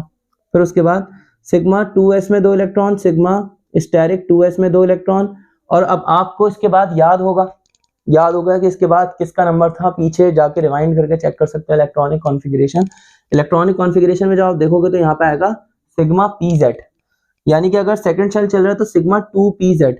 अब टोटल 10 इलेक्ट्रॉन है ना, टोटल 10 इलेक्ट्रॉन है तो सिग्मा pz में 2 इलेक्ट्रॉन आ जाएंगे। B2 प्लस का मतलब क्या है, इसके पास 10 इलेक्ट्रॉन थे, इसने 1 इलेक्ट्रॉन लूज कर दिया। अब जब 1 इलेक्ट्रॉन लूज कर देगा तो उसके पास रह जाएंगे 9 इलेक्ट्रॉन। 9 इलेक्ट्रॉन्स की इलेक्ट्रॉनिक कॉन्फ़िगरेशन ऐसी रहेगी, सिग्मा 1s, बोर हो गया भाई मैं तो, sigma 1s2, sigma steric 1s2, फिर क्या आएगा सिग्मा 2s2, फिर क्या आएगा सिग्मा स्टेरिक 2s1 टोटल। अच्छा नहीं, सिग्मा स्टेरिक 2s2। देखें ये 9 इलेक्ट्रॉन्स थे तो 8 इलेक्ट्रॉन्स हो चुके हैं। अब आखिर में सिग्मा 2pz में 1 इलेक्ट्रॉन आएगा, सिग्मा 2pz में 1 इलेक्ट्रॉन। Getting my point? आखिरी कर रहा है, बस थक गया। B2 माइनस का क्या मतलब है, देखो 10 इलेक्ट्रॉन थे, 10 इलेक्ट्रॉन में उसने 1 इलेक्ट्रॉन और ऐड कर लिया, तो अब उसके पास कितने इलेक्ट्रॉन हो गए, अब उसके पास हो गए 11 इलेक्ट्रॉन। तो क्या होगी इलेक्ट्रॉनिक कॉन्फ़िगरेशन, सबसे पहला आएगा सिग्मा 1s में 2, सिग्मा स्टेरिक 1s में 2 इलेक्ट्रॉन, फिर सिग्मा 2s में 2, सिग्मा स्टेरिक 2s में 2 इलेक्ट्रॉन, फिर सिग्मा 2pz में 2 इलेक्ट्रॉन। ये कितने हो चुके हैं 10, 2 2 4 4 और 6, 2 2 4 4 और 2 6, 6 2 8, 8 और 2 10, ठीक है। अब सिग्मा 2pz के बाद आएगा पाई px और पाई py, दोनों एक साथ चलते हैं। अब हमारे पास टोटल कितने इलेक्ट्रॉन है, 11 थे, 10 हो चुके हैं, 1 इलेक्ट्रॉन बचा है। तो अब आपकी मर्जी है, 1 इलेक्ट्रॉन आप चाहो तो पाई px में डाल दो, चाहो तो वो 1 इलेक्ट्रॉन पाई py में डाल दो। अगर 2 इलेक्ट्रॉन्स होते हैं तो दोनों में एक इलेक्ट्रॉन डालते हैं, अभी एक ही इलेक्ट्रॉन है तो किसी एक में 1 डालना पड़ेगा। तो हम कन्वेंशन के हिसाब से चलेंगे। कन्वेंशन क्या है कि पाई px में 1 इलेक्ट्रॉन डाल देते हैं, ठीक है। बहुत थक चुका मैं। अब बॉन्ड ऑर्डर की बात करते हैं। देखो बॉन्ड ऑर्डर कैसे निकाला जाएगा, बॉन्ड ऑर्डर ऐसे निकाला जाएगा कि हमारे पास बॉन्ड ऑर्डर निकालने का एक फॉर्मूला होता है, वो फॉर्मूला होता है नंबर ऑफ इलेक्ट्रॉन्स, n से मुराद है नंबर ऑफ इलेक्ट्रॉन्स, n मतलब number of electrons, number of electrons bonding orbitals में कितने हैं, और minus number of electrons anti bonding में कितने हैं। इन दोनों को माइनस कर देंगे और 2 से डिवाइड कर देंगे। ये हमारे पास बॉन्ड ऑर्डर निकालने का फॉर्मूला है। बॉन्डिंग ऑर्बिटल्स वो हैं जो कि स्टेरिक के बगैर हैं, एंटी बॉन्डिंग वो हैं जो स्टेरिक के साथ हैं। अब देखें मैं सबके बॉन्ड ऑर्डर निकालने वाला हूं जल्दी से। यहाँ पे देखें बॉन्डिंग ऑर्बिटल्स में कितने इलेक्ट्रॉन है, देखिए बॉन्डिंग इलेक्ट्रॉन है 2, एंटी बॉन्डिंग में 0। तो इसका बॉन्ड ऑर्डर कैसे निकलेगा, यहाँ पे निकालता हूँ 2 - 0 divided by 2, 2 - 0 that is 2, 2 divide by 2 कितना 1, तो इसका बॉन्ड ऑर्डर हो गया 1। H2 माइनस का निकालते हैं। देखें बॉन्डिंग ऑर्बिटल्स में है 2 इलेक्ट्रॉन, एंटी बॉन्डिंग में 1 इलेक्ट्रॉन, तो इसका बॉन्ड ऑर्डर क्या होगा 2 - 1 डिवाइडेड बाई 2, 2 - 1 1 1/2, 0.5, आधा बॉन्ड है इनके दरमियान में। अब देखते हैं H2 प्लस, इसके अंदर देखते हैं, यहाँ पे देखें तो बॉन्डिंग में 1 इलेक्ट्रॉन है, एंटी बॉन्डिंग में 0 इलेक्ट्रॉन, तो जाएगा 1 - 0 डिवाइडेड बाई 2, यानी कि इसका बॉन्ड ऑर्डर भी आएगा 1/2 यानी कि 0.5। अब देखो, अब आपके जहन में एक सवाल आ रहा होगा कि दोनों के बॉन्ड ऑर्डर सेम है, तो इसका मतलब दोनों की स्टेबिलिटी एक जैसी होगी। अच्छा ये तो मैंने बताया ही नहीं। देखिए स्टेबिलिटी का ताल्लुक है बॉन्ड ऑर्डर से, बॉन्ड ऑर्डर जितना बड़ा होगा स्टेबिलिटी उतनी ज्यादा होगी, बॉन्ड ऑर्डर जितना बड़ा होगा स्टेबिलिटी उतनी ज्यादा होगी, ये आपने अपने जहन में रखना है। अगर दो का बॉन्ड ऑर्डर सेम हो जाए, ये बड़ा इंपॉर्टेंट रूल है, बहुत ध्यान से सुनना, अगर किसी दो कंपाउंड्स का बॉन्ड ऑर्डर सेम हो जाए तो फिर हम स्टेबिलिटी ऐसे चेक करते हैं कि जिसके एंटी बॉन्डिंग ऑर्बिटल्स में कम इलेक्ट्रॉन होंगे वो ज्यादा स्टेबल होगा, जिसके एंटी बॉन्डिंग ऑर्बिटल्स में ज्यादा इलेक्ट्रॉन होंगे वो लेस स्टेबल होगा। एंटी बॉन्डिंग ऑर्बिटल्स में जितने ज्यादा इलेक्ट्रॉन होंगे वो कंपाउंड उतना लेस स्टेबल होगा। ये बात आपको नहीं समझ में आई, एक काम करो पीछे रिवाइंड करो, मेरी इस लाइन को 5-6 मरतबा सुनो, अपने दिमाग में बिठाओ। दोबारा बोलता हूँ, बॉन्डिंग ऑर्बिटल्स में, सॉरी दोबारा बोलता हूँ, बॉन्ड ऑर्डर अगर सेम है, बॉन्ड ऑर्डर अगर सेम है तो स्टेबिलिटी कैसे पता लगेगी, जिसके एंटी बॉन्डिंग में ज्यादा इलेक्ट्रॉन होंगे वो लेस स्टेबल, जिसके एंटी बॉन्डिंग में कम इलेक्ट्रॉन होंगे वो मोर स्टेबल। यानी कि इस तरह से मैं यहाँ पे बोलूंगा इन तीनों में सबसे ज्यादा हाईली स्टेबल है H2। H2 सबसे ज्यादा स्टेबल है, H2 की स्टेबिलिटी सबसे ज्यादा है। उसके बाद H2 प्लस, क्योंकि बॉन्ड ऑर्डर तो दोनों का सेम है, लेकिन इसके एंटी बॉन्डिंग में है 0 इलेक्ट्रॉन और उसके ऊपर वाले के H2 माइनस के एंटी बॉन्डिंग में है 1 इलेक्ट्रॉन। तो उसके पास एंटी बॉन्डिंग में इलेक्ट्रॉन ज्यादा है इसलिए वो लेस स्टेबल होगा, इसके एंटी बॉन्डिंग में कम इलेक्ट्रॉन है इसलिए ये मोर स्टेबल होगा। तो यहाँ पे मैं लिखूंगा H2 जो है वो ज्यादा स्टेबल है, फिर H2 प्लस, फिर उसके बाद H2 माइनस। सही है, ये स्टेबिलिटी का ऑर्डर आ गया। ये चीज एमसीक्यूज में पूछ सकते हैं आपसे, बड़ा इंपॉर्टेंट है ये।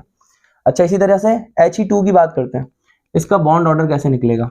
इसका बॉन्ड ऑर्डर ऐसे निकलेगा कि देखें यहाँ पर है 2 इलेक्ट्रॉन, यहाँ पे 2 इलेक्ट्रॉन, बॉन्डिंग में 2, एंटी बॉन्डिंग में 2, तो 2 माइनस 2/2 यानी कि 0/2, यानी कि इनके दरम्यान में कोई बॉन्ड ही नहीं होगा, यानी कि He2 एग्जिस्ट ही नहीं करेगा, He2 एग्जिस्ट ही नहीं करेगा, डू नॉट एग्जिस्ट। अब आगे बढ़ते हैं, Li2 की बात करते हैं। इसके बॉन्डिंग में कितने हैं? इसके बॉन्डिंग में है 2 और 2 4। एंटी बॉन्डिंग में स्टेरिक वाले जो होते हैं वो एंटी बॉन्डिंग होते हैं, एंटी बॉन्डिंग में कितने? 2, तो ये क्या हो जाएगा 4 माइनस 2/2, 4 माइनस 2/2 दैट इज 2। तो इसका बॉन्ड ऑर्डर अबे 4 माइनस 2 2/2 दैट इज 1। अरे यार अजीब, तो उसका बॉन्ड ऑर्डर निकल गया 1। Li2 माइनस की बात करते हैं, तो इसके बॉन्डिंग में कितने हैं? ये रहे बॉन्डिंग वाले, बॉन्डिंग में है 4। एंटी बॉन्डिंग में कितने हैं? स्टेरिक वाले 2 और एक 3, तो 4 माइनस 3/2 दैट इज 1/2। अब 1/2 मतलब 0.5।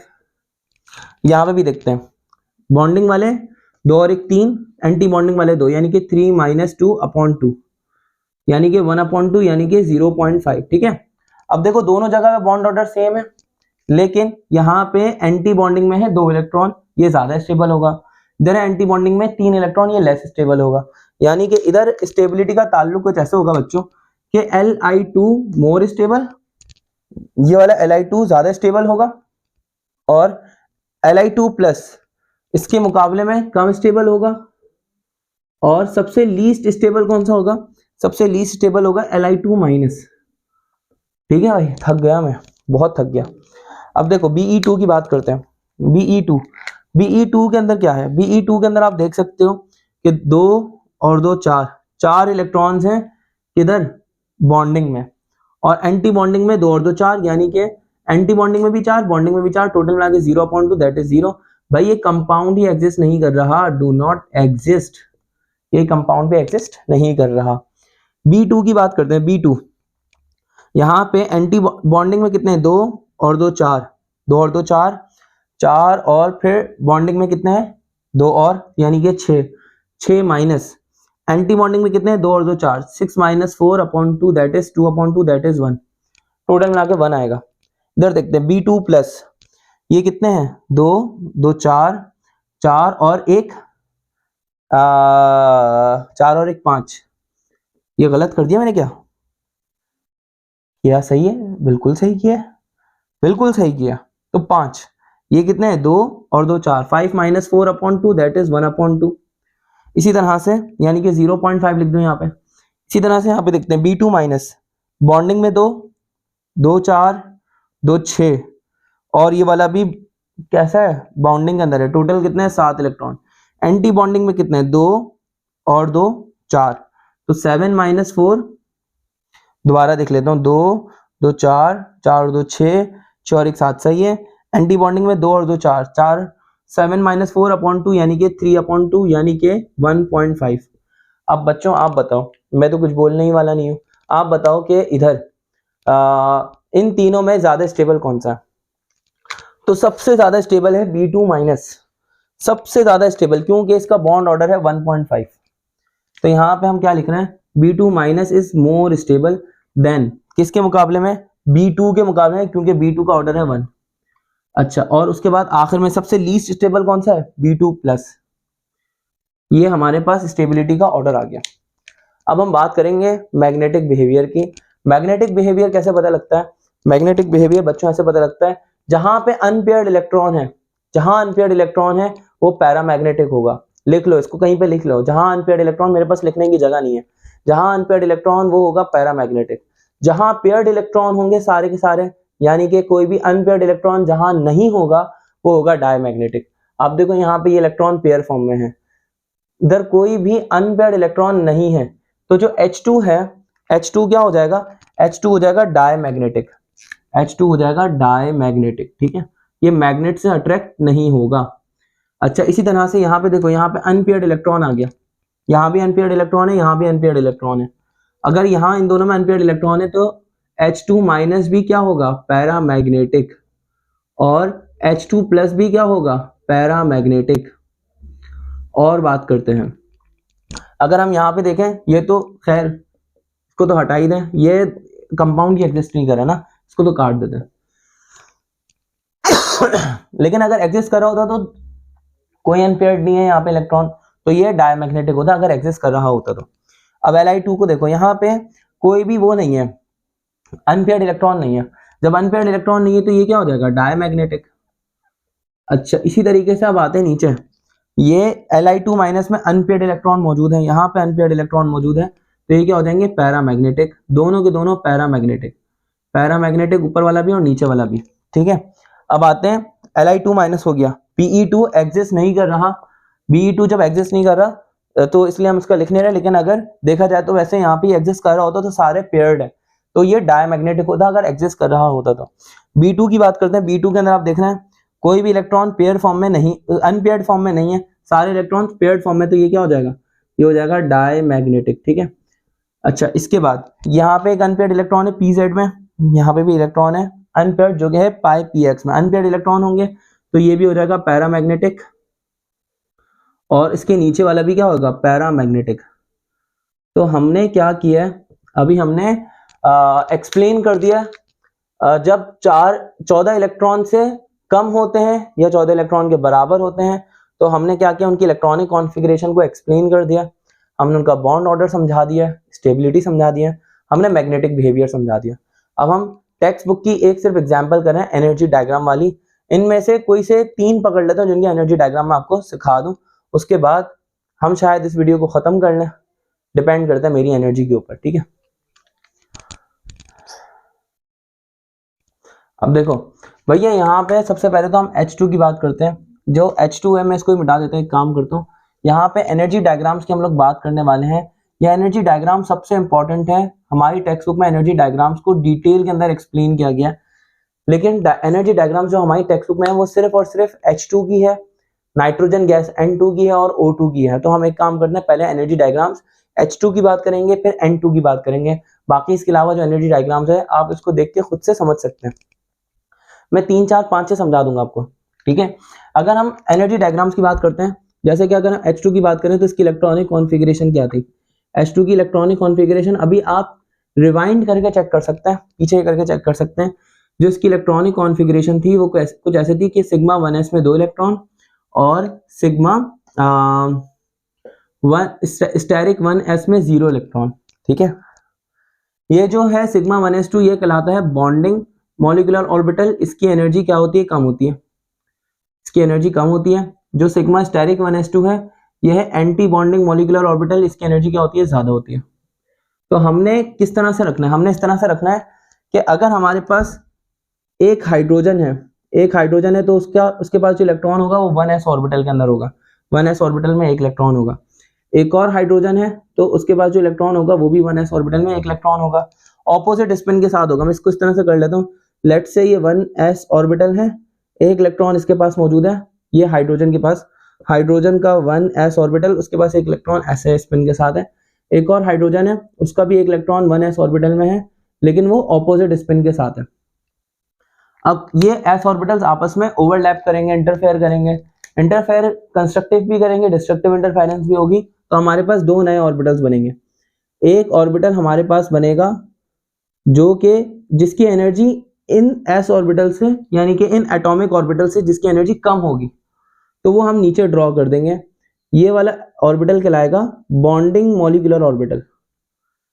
एक ऑर्बिटल ऐसा बनेगा जिसकी एनर्जी इन दोनों एटॉमिक ऑर्बिटल से ज्यादा होगी, तो हम उसको ऊपर ड्रॉ कर देंगे, ये ऊपर वाला कहलाएगा एंटी बॉन्डिंग मॉलिक्यूलर ऑर्बिटल, ठीक है। अब आप देखो ये जो नीचे वाला बॉन्डिंग मॉलिक्यूलर ऑर्बिटल है, इसका नाम क्या होगा, इसका नाम होगा सिग्मा 1s, जो मैंने आपको बताया था ना सिग्मा 1s, और जो ऊपर वाला एंटी बॉन्डिंग वाला है उसको हम स्टेरिक से शो करेंगे, क्योंकि s ऑर्बिटल्स में जब इंटरफेरेंस होती है तो सिग्मा बॉन्ड ही बनता है, तो ये हो जाएगा सिग्मा स्टेरिक, साथ में क्या आएगा 1s, सिग्मा स्टेरिक 1s। अब होगा क्या कि सिग्मा 1s में 2 इलेक्ट्रॉन तो आ जाएंगे पेयर्ड फॉर्म में, ये मैंने बना दिए, सिग्मा स्टेरिक 1s खाली रहेगा। इसी तरीके से बच्चों अगर हमें क्या करता H2 माइनस की बात करते हैं, जैसे कि H2 माइनस है, H2 माइनस का बॉन्ड कैसे बना होगा, सेम इसी तरीके से, लेकिन अगर H2 माइनस की इलेक्ट्रॉनिक कॉन्फ़िगरेशन करें तो होता है सिग्मा 1s में 2 और सिग्मा स्टेरिक 1s में 1। तो ये कुछ इस तरह से होगा कि 1s ऑर्बिटल, यहाँ पे लिख देता हूँ, मेरा सांस फूल रहा, ये 1s ऑर्बिटल में 1 इलेक्ट्रॉन है, यहाँ पे 1s ऑर्बिटल में 1 और इलेक्ट्रॉन है, ऑपोजिट स्पिन के साथ है। अब लेकिन इन्होंने 1 इलेक्ट्रॉन और गेन भी कर लिया, वो बताता हूँ कैसे आएगा। यहाँ पे क्या हुआ कि ये एक ऊपर वाला एटॉमिक ऑर्बिट मॉलिक्यूलर ऑर्बिटल आ गया, ऊपर वाला जो बॉन्डिंग मॉलिक्यूलर ऑर्बिटल है, जबकि नीचे क्या आएगा, नीचे ऊपर वाला एंटी बॉन्डिंग मॉलिक्यूलर ऑर्बिटल है, नीचे वाला बॉन्डिंग मॉलिक्यूलर ऑर्बिटल है, ठीक है। नीचे वाला कहलाएगा सिग्मा 1s, ऊपर वाला कहलाएगा सिग्मा स्टेरिक 1s, ठीक है। अब सिग्मा 1s में कितने इलेक्ट्रॉन आएंगे, सिग्मा 1s में 2 इलेक्ट्रॉन आएंगे ऑपोजिट स्पिन के साथ। सिग्मा स्टेरिक 1s में इस हाइड्रोजन के मॉलिक्यूल ने क्या किया, 2 इलेक्ट्रॉन्स का बॉन्ड बनाने के बाद 1 इलेक्ट्रॉन गेन कर लिया कहीं से, तो यहाँ पे 1 इलेक्ट्रॉन आ जाएगा जो मैंने ऊपर ड्रॉ कर दिया। H2 प्लस में क्या होगा, अब ये आप डायग्राम्स की पहले पिक्चर ले लो, आप पिक्चर ले चुके बिल्कुल ले चुके। अब मैं बात करने वाला हूँ H2 प्लस। H2 प्लस की डायग्राम कैसे होगी, सेम होगी, बस यहाँ पे क्या होगा, यहाँ पे 1 इलेक्ट्रॉन एक स्पिन के साथ होगा, 2 इलेक्ट्रॉन्स थे, इन्होंने बॉन्ड बनाया, लेकिन फिर H2 प्लस ने 1 इलेक्ट्रॉन को लूज कर दिया, तो अब नीचे बॉन्डिंग मॉलिक्यूलर ऑर्बिटल में 1 इलेक्ट्रॉन पड़ा होगा। H2 प्लस की इलेक्ट्रॉनिक कॉन्फ़िगरेशन भी क्या थी, सिग्मा 1s में 1 और सिग्मा स्टेरिक 1s जो था वो खाली पड़ा हुआ था। तो ये तो हो गया H2 की बात हो गई। अब हम बात करेंगे किस चीज की, अब हम बात करेंगे बोरॉन की, क्योंकि बोरॉन की इलेक्ट्रॉनिक कॉन्फ़िगरेशन हमने करी भी थी, आप बोरॉन की इलेक्ट्रॉनिक कॉन्फ़िगरेशन पीछे पलट कर देख भी सकते हैं। तो मैं B2 की इलेक्ट्रॉनिक कॉन्फ़िगरेशन करूंगा, B2 प्लस B2 माइनस की इलेक्ट्रॉनिक कॉन्फ़िगरेशन के हिसाब से आप उसके एनर्जी डायग्राम बना लेना। अगर मैं B2 की बात करता हूं तो B2 के पास थे 5 इलेक्ट्रॉन होते हैं एक बोरॉन के पास, टोटल मिला के 10 इलेक्ट्रॉन हो जाएंगे यहाँ पे, तो नंबर ऑफ इलेक्ट्रॉन में लिख देता हूँ यहाँ पे 10 है। इलेक्ट्रॉनिक कॉन्फ़िगरेशन थी सिग्मा 1s में 2, सिग्मा स्टेरिक 1s में 2, सिग्मा 2s में 2, सिग्मा स्टेरिक 2s में 2 और साथ में सिग्मा pz में 2। ये हमारे पास इलेक्ट्रॉनिक कॉन्फ़िगरेशन थी इसकी। अगर हम बात करें कि ये किस तरह से बना है, तो सबसे पहले 1s ऑर्बिटल और सिग्मा स्टेरिक 1s ऑर्बिटल ये आपस में ओवरलैप करेंगे, तो इसको इस तरह से हम लिखेंगे, जैसे ये 1s आ गया, यहाँ पे भी क्या आ गया, ये भी 1s आ गया। अब ये दोनों ऑर्बिटल्स ओवरलैप करेंगे, ओवरलैप करने के बाद ये 2 नए ऑर्बिटल्स बनाएंगे, ये 2 नए ऑर्बिटल्स आ गए, एक यहाँ पे मैंने बना लिया भाई और एक यहाँ पे बना लिया, एक मॉलिक्यूलर ऑर्बिटल यहाँ पे बना लिया। नीचे वाला कहलाएगा सिग्मा 1s, ऊपर वाला कहलाएगा सिग्मा स्टेरिक 1s। तो हमारे पास था 1s में 1 इलेक्ट्रॉन, यहाँ पे था 1s में 1 इलेक्ट्रॉन, 1 इलेक्ट्रॉन मतलब ऑपोजिट स्पिन के साथ। तो हमने यहाँ पे क्या किया, हमने यहाँ पे इलेक्ट्रॉन बनाया ऑपोजिट स्पिन के साथ। अब यहाँ पे क्या होगा, अच्छा 1s में यहाँ पे भी 2 इलेक्ट्रॉन थे, यहाँ पे भी 2 इलेक्ट्रॉन थे, माजरत। जब ये इलेक्ट्रॉन आपस में ओवरलैप करेंगे, मतलब बॉन्डिंग और मॉलिक्यूलर बॉन्डिंग और एंटी बॉन्डिंग मॉलिक्यूलर ऑर्बिटल्स आएंगे, तो सिग्मा 1s में भी 2 इलेक्ट्रॉन आ जाएंगे, सिग्मा स्टेरिक 1s में भी 2 इलेक्ट्रॉन आ जाएंगे, 4 इलेक्ट्रॉन पूरे हो गए। यानी कि यहाँ तक की तो बात हो गई। अब हम बात करेंगे sigma 2s, sigma steric 2s और सिग्मा 2pz ये कैसे बना। सबसे पहले तो आप ये समझे कि हमारे पास एक 2s ऑर्बिटल है, ये 2s ऑर्बिटल आ गया, ये 2s ऑर्बिटल आ गया, ठीक है। 2s की एनर्जी कम होती है, मैंने इसको नीचे ड्रॉ कर दिया। यहाँ पे ये 2s है और ये भी क्या है, ये भी 2s है, दोनों की एनर्जी कम है। 2pz की एनर्जी क्या होती है, 2pz की एनर्जी ज्यादा होती है। 2pz को ऊपर ड्रॉ कर देता हूँ, ये 2pz आ गया और ये क्या आ गया, ये भी 2pz आ गया, बाहर लिख देता हूँ 2pz, ये 2pz है, यहाँ भी ये भी क्या कहलाएगा, ये भी 2pz कहलाएगा। अब देखो भाई यहाँ पे कुछ इस तरह से होगा कि सबसे पहले जो 2s है, ये 2s वाले ये आपस में क्या करेंगे, ये आपस में बॉन्डिंग करने के बाद कितने ऑर्बिटल्स बना लेंगे, 2 नए ऑर्बिटल्स बना लेंगे, क्योंकि 2 कंबाइन हो रहा है तो 2 नए ऑर्बिटल्स बना लेंगे। इनके पास 2 इलेक्ट्रॉन्स हैं, ये इस तरह से करेंगे कि हमारे पास जो आप ये कह लो कि हमारे पास जो 2s ऑर्बिटल और 2 स्टेरिक 2s ऑर्बिटल, एक सेकंड सॉरी मैं कंफ्यूज हो गया था, ये इस तरह से बनेगा सबसे पहले हम क्या करेंगे 2s और 2s को अलग से ड्रॉ करेंगे जैसे हमने 1s को किया। तो हम क्या करेंगे यहाँ पे लेट से इसी के ऊपर बना देंगे, जैसे ये 2s आ गया, ये 2s को भी नीचे लिख लेता हूँ, ये 2s है और यहाँ पे भी 2s है, ठीक है। पहले 1s सबसे कम एनर्जी के थे उसको नीचे लिखा, 2s उनसे ज्यादा एनर्जी के उसके ऊपर लिखा। ये 2s के पास 2 अनपेयर्ड इलेक्ट्रॉन, 2 पेयर्ड इलेक्ट्रॉन है, हम भी 2s के पास 2 पेयर्ड इलेक्ट्रॉन्स है। अब ये किस तरह से बॉन्ड बनाएंगे, ये इस तरह से ओवरलैप करेंगे कि इनके भी 2 नए ऑर्बिटल्स बनेंगे, 2 मॉलिक्यूलर ऑर्बिटल्स बनेंगे नए, जैसे कि यहाँ पे बन गए। ये वाला कहलाएगा सिग्मा स्टेरिक 2s और ये वाला कहलाएगा सिग्मा 2s। सिग्मा 2s में 2 इलेक्ट्रॉन है, वो दोनों इलेक्ट्रॉन्स यहाँ पे आ जाएंगे, ये दोनों इलेक्ट्रॉन्स यहाँ पे आ गए, और सिग्मा स्टेरिक 2s में भी 2 इलेक्ट्रॉन्स आ गए। अब बचा pz कैसे करेगा, देखिए हमारे पास एक और इसके ऊपर आएगी, ये वाली डायग्राम है इसके ऊपर आएगी, जो p ऑर्बिटल्स होते हैं उसके अंदर क्या होता है, px होता है, py होता है और pz होता है। इस तरह से ये भी क्या हो गया, px फिर py और फिर क्या हो गया, pz हो गया। अब बात यह है कि यहाँ पर जो pz है, pz के पास 1 इलेक्ट्रॉन है और यहाँ पे pz के पास 1 इलेक्ट्रॉन है, px py खाली पड़े हुए। तो अब क्या होगा कि ये pz आपस में ओवरलैप करेंगे, इधर 2 नए ऑर्बिटल्स बन जाएंगे। अगेन यहाँ पर ये जो pz है ये ओवरलैप करेंगे और ओवरलैप करने के बाद यहाँ भी 2 नए ऑर्बिटल्स बन जाएंगे। ऊपर वाला कहलाएगा सिग्मा स्टेरिक pz और नीचे वाला क्या कहलाएगा, सिग्मा pz। जो ऊपर वाला है सिग्मा 2pz कहलाएगा, क्योंकि ये सब सेकंड शेल से बिलोंग करते हैं, ये भी सारे सेकंड शेल से बिलोंग कर रहे हैं। तो ऊपर वाला कहलाएगा सिग्मा स्टेरिक 2pz, नीचे वाला कहलाएगा सिग्मा 2pz। सिग्मा 2pz में कितने इलेक्ट्रॉन आएंगे, सिग्मा 2pz में आएंगे 2 इलेक्ट्रॉन और सिग्मा स्टेरिक 2pz यहाँ पे खाली पड़ा होगा। आई होप कि आपको ये वाली चीज समझ में आई होगी। अब हम बात करते हैं नाइट्रोजन की। देखो भाई, अब हम नाइट्रोजन की बात करने वाले हैं। नाइट्रोजन के पास होते हैं 14 इलेक्ट्रॉन। देखो एक नाइट्रोजन के पास 7 इलेक्ट्रॉन होते हैं, 7 को मल्टीप्लाई बाय 2 कर लो, यहाँ पे 14 इलेक्ट्रॉन होंगे।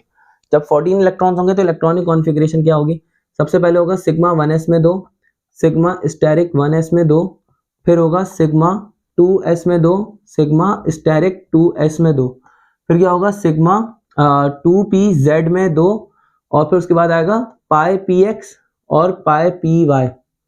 पाई 2px एक्चुअल में ज्यादा बेहतर है, पाई 2px फिर आएगा पाई 2py। देखो अब यहाँ पे कितने इलेक्ट्रॉन्स हो चुके हैं, 2 और 2 4, 4 और 2 6, 6 और 2 8, 8 और 2 10, 10 इलेक्ट्रॉन हो चुके हैं। टोटल कितने इलेक्ट्रॉन थे, 14। तो 2 इलेक्ट्रॉन यहाँ पर आ जाएंगे, 2 इलेक्ट्रॉन यहाँ पर आ जाएंगे, 12 और 2 14 हो गए, पूरे हो गए, बेहतरीन हो गया। अब यहाँ पे हम इसके एनर्जी डायग्राम की बात करते हैं। पहले तो इसका बॉन्ड ऑर्डर भी निकाल लो, बॉन्ड ऑर्डर भी बड़ा इंपॉर्टेंट है। बॉन्ड ऑर्डर मतलब BO, बॉन्ड ऑर्डर का मतलब होता है कितने नंबर ऑफ बॉन्ड्स हैं यहाँ पे, नंबर ऑफ बॉन्ड्स कितने हैं यहाँ पे, सही ना।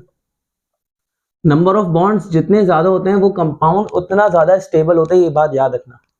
अब जरा यहाँ पे देखो, बॉन्डिंग में कितने इलेक्ट्रॉन है, 2, फिर यहाँ पे 2 और 2 4, 4 और 2 6, 6 और 2 8, 8 और 2 10, बॉन्डिंग में 10 इलेक्ट्रॉन है, बॉन्डिंग मॉलिक्यूलर ऑर्बिटल्स में। स्टेरिक वाले सिर्फ और सिर्फ 2 हैं और स्टेरिक वालों में 4 इलेक्ट्रॉन है, 2 और 2 4, तो एंटी बॉन्डिंग में 4 इलेक्ट्रॉन है। 10 - 4/2 यानी कि 6/2 यानी कि 3। भाई बॉन्ड ऑर्डर 3 आ रहा है, सबसे हाईएस्ट बॉन्ड ऑर्डर 3 ही होता है, यानी कि मैं ये कहूंगा N2 is the most stable compound, N2 is the most stable compound. और एक यही वजह है कि nitrogen gas is very inert, nitrogen gas is very inert यानी कि अनरिएक्टिव होती है, इतनी ज्यादा स्टेबल है उसको किसी से रिएक्ट करने की जरूरत ही नहीं है भाई। Nitrogen gas is very inert, या हम क्या बोल सकते हैं, मोस्ट स्टेबल, या हम ये बोल सकते हैं अनरिएक्टिव इन एटमॉस्फेयर। हमारी जो एटमॉस्फेयर है, एटमॉस्फेरिक एयर, इसमें नाइट्रोजन गैस 78% है, 78%, तकरीबन 80% समझ लो, 80% एक गैस है और वो किसी चीज से रिएक्ट ही नहीं करती क्योंकि वो इतनी स्टेबल है, इतना ज्यादा अनरिएक्टिव है, इस वजह से क्योंकि उसका बॉन्ड ऑर्डर बहुत ज्यादा है। चलो अब आते हैं जरा इसकी एनर्जी डायग्राम पे बात करते हैं। हमने इसकी स्टेबिलिटी तो बात कर ली। अच्छा एक और बात, यहाँ पर कोई भी इलेक्ट्रॉन अनपेयर्ड नहीं है, सारे इलेक्ट्रॉन्स पेयर्ड है, तो इसकी नेचर क्या होगी, इसकी नेचर होगी डायमैग्नेटिक, ये भी याद रख लेना, डायमैग्नेटिक होगी, मैग्नेट से अट्रैक्ट नहीं होगी ये वाली गैस, यानी कि नाइट्रोजन गैस किसी भी मेटल को जंग भी नहीं लगाएगी। अब आगे बात करते हैं एनर्जी डायग्राम, बहुत फजूल बातें कर ली मैंने। सबसे पहले क्या करेंगे, सबसे पहले 1s और 1s को फिलअप करेंगे। देखो अगर मैं यहाँ पे लेके चलता हूँ, ये है 1s, नाइट्रोजन गैस का ये भी क्या है 1s, 1s के 2 इलेक्ट्रॉन्स, यहाँ पे 1s के 2 इलेक्ट्रॉन्स, 1s कंबाइन हुए और इस तरह से इन्होंने कंबाइन होने के बाद क्या किया, कंबाइन होने के बाद 2 मॉलिक्यूलर ऑर्बिटल्स बनाए नए, यहाँ पे भी 2 मॉलिक्यूलर ऑर्बिटल्स ऐसे बना लिए बिल्कुल नए। तो हम क्या करेंगे, नीचे वाले को नाम देंगे सिग्मा 1s का, ऊपर वाले को नाम देंगे सिग्मा स्टेरिक 1s का। ठीक है भैया। अच्छा, अब यहाँ पे 2-2 इलेक्ट्रॉन थे, टोटल 4 इलेक्ट्रॉन है, यहाँ पे भी 2 इलेक्ट्रॉन आएंगे, यहाँ पे भी 2 इलेक्ट्रॉन हो गए। हमने देखा सिग्मा 1s में 2 इलेक्ट्रॉन आ गए, सिग्मा स्टेरिक 1s में भी 2 इलेक्ट्रॉन आ गए, दोनों में 2 इलेक्ट्रॉन पूरे आ गए। अब बात करते हैं जरा 2s की। ये आ गया 2s, यहाँ पे भी आ गया 2s। ये 2 ऑर्बिटल्स आपस में क्या करेंगे, ओवरलैप करेंगे। यहाँ पे 2 ऑर्बिटल्स आपस में ओवरलैप करेंगे, 2 नए मॉलिक्यूलर ऑर्बिटल्स फॉर्म होंगे। ये वाला कहलाएगा सिग्मा 2s, ये कहलाएगा सिग्मा स्टेरिक 2s। ठीक है। अगर आप देखो 2s में यहाँ पे भी 2 इलेक्ट्रॉन्स होंगे, यहाँ पे भी 2s में कितने इलेक्ट्रॉन्स होंगे, 2s में 2 इलेक्ट्रॉन्स होंगे। तो यहाँ पे सिग्मा 2s के अंदर भी 2 इलेक्ट्रॉन्स आ गए, यहाँ पे सिग्मा स्टेरिक में भी, सिग्मा स्टेरिक 2s में भी 2 इलेक्ट्रॉन। अगर आपको ये समझ में नहीं आ रहा कि 2s में 2 इलेक्ट्रॉन कैसा है, तो नाइट्रोजन की इलेक्ट्रॉनिक कॉन्फ़िगरेशन अपने सामने रखना भाई। 7 इलेक्ट्रॉन होते हैं, तो ये हो जाएगा 1s2 2s2 और 2p3। ठीक है ना। 1s में 2 है, 1s में 2 है, 2s में 2 है, 2s में 2 है। अब 2p3 की बात आ गई। 2p3 देखो, ये जो px है, 2px पे बड़ा कर देता हूँ थोड़ा सा। यहाँ पे जो p ऑर्बिटल होते हैं वो कुछ इस तरह से होते हैं कि पहला वाला होगा 2px, फिर होगा 2py, फिर होगा 2pz। ठीक है। इधर भी क्या होगा, दूसरा नाइट्रोजन है, क्योंकि N2 की बात हो रही है, तो दूसरा जो नाइट्रोजन होगा उसका भी कुछ ऐसे होगा 2px, 2py और 2pz। 2p में कितने इलेक्ट्रॉन है, 3, यानी कि 2px में 1 है, 2py में 1 है और 2pz में 1 इलेक्ट्रॉन है। तो हम एटॉमिक ऑर्बिटल्स पहले बनाना है, पहले एटॉमिक ऑर्बिटल्स बना लेते हैं। 2px में 1, फिर 2py में 1, 2pz में 1, यहाँ पे 2px में 1, 2py में 1 और 2pz में 1। अब ये सारे ऑर्बिटल्स यहाँ पे इंटरफेयर करेंगे, कंस्ट्रक्टिव इंटरफेरेंस होगी और डिस्ट्रक्टिव इंटरफेरेंस होगी। ये अपने ध्यान में रखना, बड़ी इंपॉर्टेंट बात आने वाली है। pz और pz आपस में ओवरलैप करके सिग्मा बॉन्ड बनाएंगे। जब ओवरलैप करके सिग्मा बॉन्ड बनाएंगे तो 2 तरह की इंटरफेरेंस होगी, कंस्ट्रक्टिव, डिस्ट्रक्टिव। तो ये क्या होगा, सिग्मा 2pz जो है ये इस तरह से सबसे ज्यादा इसकी एनर्जी होगी। इसको मैं ऊपर बना देता हूँ, ये ऊपर जाके एक मॉलिक्यूलर ऑर्बिटल बन गया और इस तरह से जो नीचे बनेगा उसकी एनर्जी भी सबसे कम होगी। यह मैं यहाँ पे बना देता हूँ, मेरे पास जगह नहीं है इसलिए मैं यहाँ पे इस तरह से करके बना रहा हूँ। ये वाला ऑर्बिटल कहलाएगा सिग्मा pz, सिग्मा 2pz और ऊपर वाला क्या कहलाएगा, ऊपर वाला कहलाएगा सिग्मा स्टेरिक 2pz। ठीक है भाई। अब यहाँ पे देखते हैं 2px और 2py में क्या होगा। जो हमारा 2px और 2py है, ये 2px और 2py ये क्या करेंगे, पाई ओवरलैपिंग करेंगे। ये पाई ओवरलैपिंग करेंगे। पाई ओवरलैपिंग करने के बाद जगह नहीं है, कैसे करूं, जगह ही नहीं है।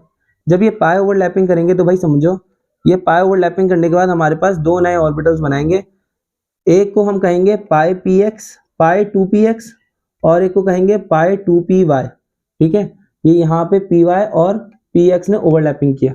जब ये डिस्ट्रक्टिव इंटरफेरेंस करेंगे तो डिस्ट्रक्टिव इंटरफेरेंस के नतीजे में दोबारा से 2 नए ऑर्बिटल्स फॉर्म होंगे। एक को हम कहेंगे पाई स्टेरिक 2px, एक को कहेंगे पाई स्टेरिक 2py, सही ना। अब ये ऑर्बिटल्स आपस में ओवरलैप करके बने, जगह नहीं थी इसलिए मैंने इस तरह करके बना दिया। अब देखो यहाँ पे आपने देखा इलेक्ट्रॉनिक कॉन्फ़िगरेशन में पाई 2pz में 2 इलेक्ट्रॉन है, हमने पाई 2pz में 2 इलेक्ट्रॉन बनाया। पाई 2px में 2 इलेक्ट्रॉन आएंगे, वो आ गए। पाई 2py में 2 इलेक्ट्रॉन आ गए, वो आ गए। ये सारे ऑर्बिटल्स, ये वाले ऑर्बिटल्स खाली रहेंगे। तो ये था नाइट्रोजन गैस का मॉलिक्यूल का स्ट्रक्चर। आखिरी चीज रह गई है, वो करके क्वेश्चन खत्म करते हैं, वो है ऑक्सीजन गैस की इलेक्ट्रॉनिक कॉन्फ़िगरेशन, उसकी एनर्जी डायग्राम। तो बच्चों अब ये हमारी लास्ट चीज है, क्योंकि ये अभी हमारी टेक्स्ट बुक से रिलेटेड भी है और अब बस मेरी हिम्मत भी जवाब दे गई, आप लोग भी थक चुके होंगे, क्योंकि ये वीडियो ऑलरेडी 1.25 घंटे की वीडियो होने वाली है। 1.25 घंटे की वीडियो कोई मजाक बात तो है नहीं, तो उसको देखना और बनाना दोनों चीजें मजाक बात नहीं है। मॉलिक्यूलर ऑर्बिटल थ्योरी पे आते हैं। मॉलिक्यूलर ऑर्बिटल थ्योरी का इलेक्ट्रॉनिक कॉन्फ़िगरेशन का रूल नंबर 2 क्या है। इलेक्ट्रॉनिक कॉन्फ़िगरेशन का रूल नंबर 2 है कि जब इलेक्ट्रॉन 15 से ज्यादा हो लेकिन 20 के बराबर हो या 20 से कम हो, तो ये वाला रूल लगता है इलेक्ट्रॉनिक कॉन्फ़िगरेशन। अब इलेक्ट्रॉनिक कॉन्फ़िगरेशन क्या होती है, इलेक्ट्रॉनिक कॉन्फ़िगरेशन अब जो होगी वो कुछ ऐसे होगी कि 1s क्या बोल रहा हूँ मैं, सिग्मा 1s में सिग्मा 1s आएगा पहले, फिर आएगा सिग्मा स्टेरिक 1s। ठीक है। फिर सिग्मा स्टेरिक 1s के बाद आएगा सिग्मा 2s, फिर आएगा सिग्मा स्टेरिक 2s, फिर क्या आएगा सिग्मा 2pz।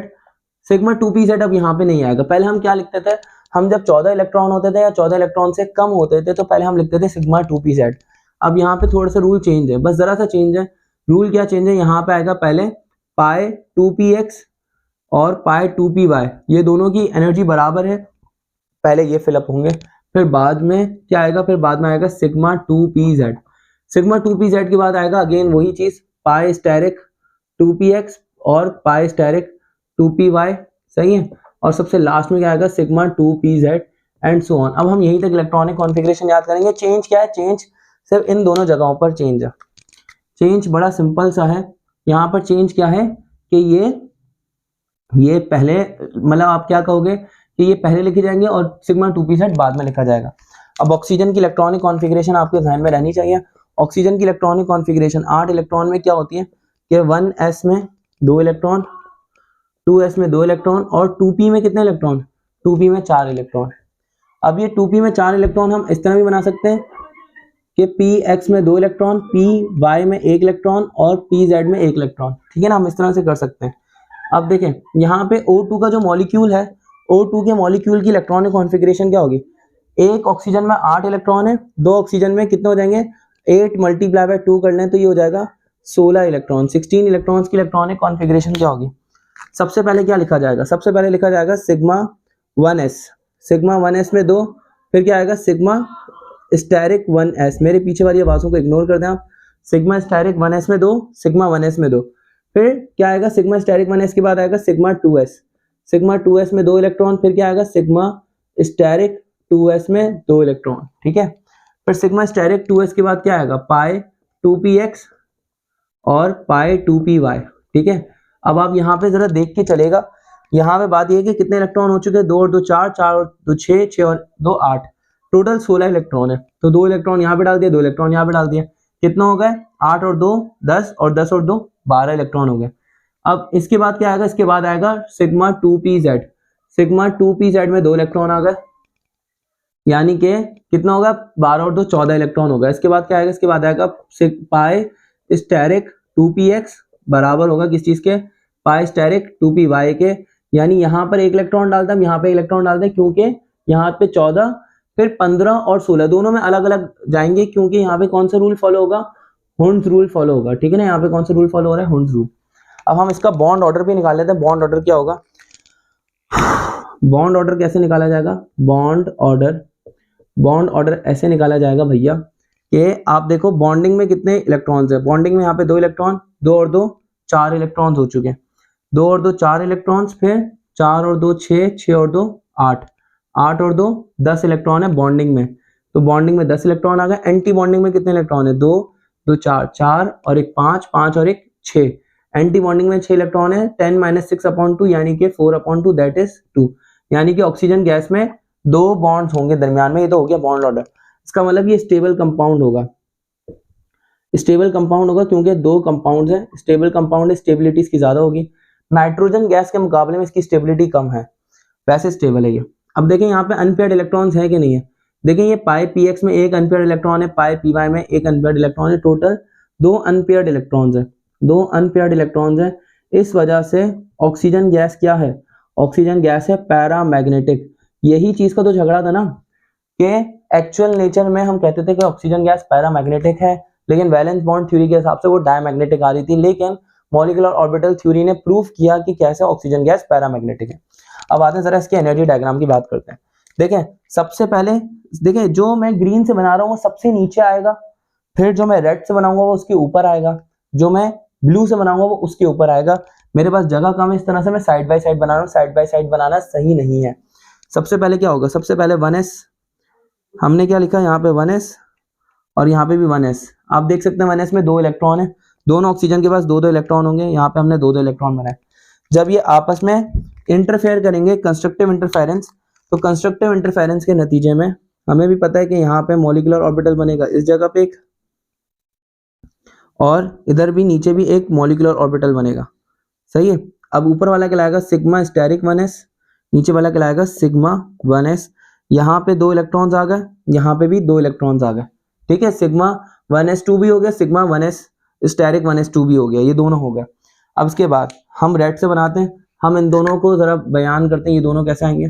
देखिए इसके ऊपर आएगी, जो अब मैं डायग्राम बना रहा हूँ ना, वो डायग्राम इसके ऊपर जाएगी। आप पेज में सबसे नीचे ये बनाएंगे, पेज में इससे ऊपर ये वाली डायग्राम बनाएंगे। कैसे बनाएंगे आप, सबसे पहले आप क्या करेंगे, आपने देखा कि भाई 2s में यहाँ पे 2 इलेक्ट्रॉन है, तो हमने यहाँ पे लिखा 2s ऑर्बिटल, ये आ गया 2s ऑर्बिटल, ये भी क्या आ गया 2s ऑर्बिटल।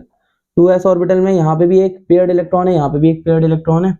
अब 2s ऑर्बिटल यहाँ पे क्या होगा कि यहाँ पे एक मॉलिक्यूलर ऑर्बिटल बना रहा होगा, इस तरह से 2s में एक मॉलिक्यूलर ऑर्बिटल यहाँ पे बन रहा होगा। फिर उसके बाद आगे बढ़ेंगे, ये कुछ इस तरह से आ जाएगा, ये क्या हो जाएगा सिग्मा 2s, ये क्या हो जाएगा सिग्मा स्टेरिक 2s हो गया। ठीक है, अब आप देखें तो सिग्मा 2s में कितने इलेक्ट्रॉन है, सिग्मा 2s में 2 इलेक्ट्रॉन्स हैं, सिग्मा स्टेरिक 2s में कितने इलेक्ट्रॉन है, 2 इलेक्ट्रॉन है यहाँ पे। तो ये अब 2s की डायग्राम हो गई।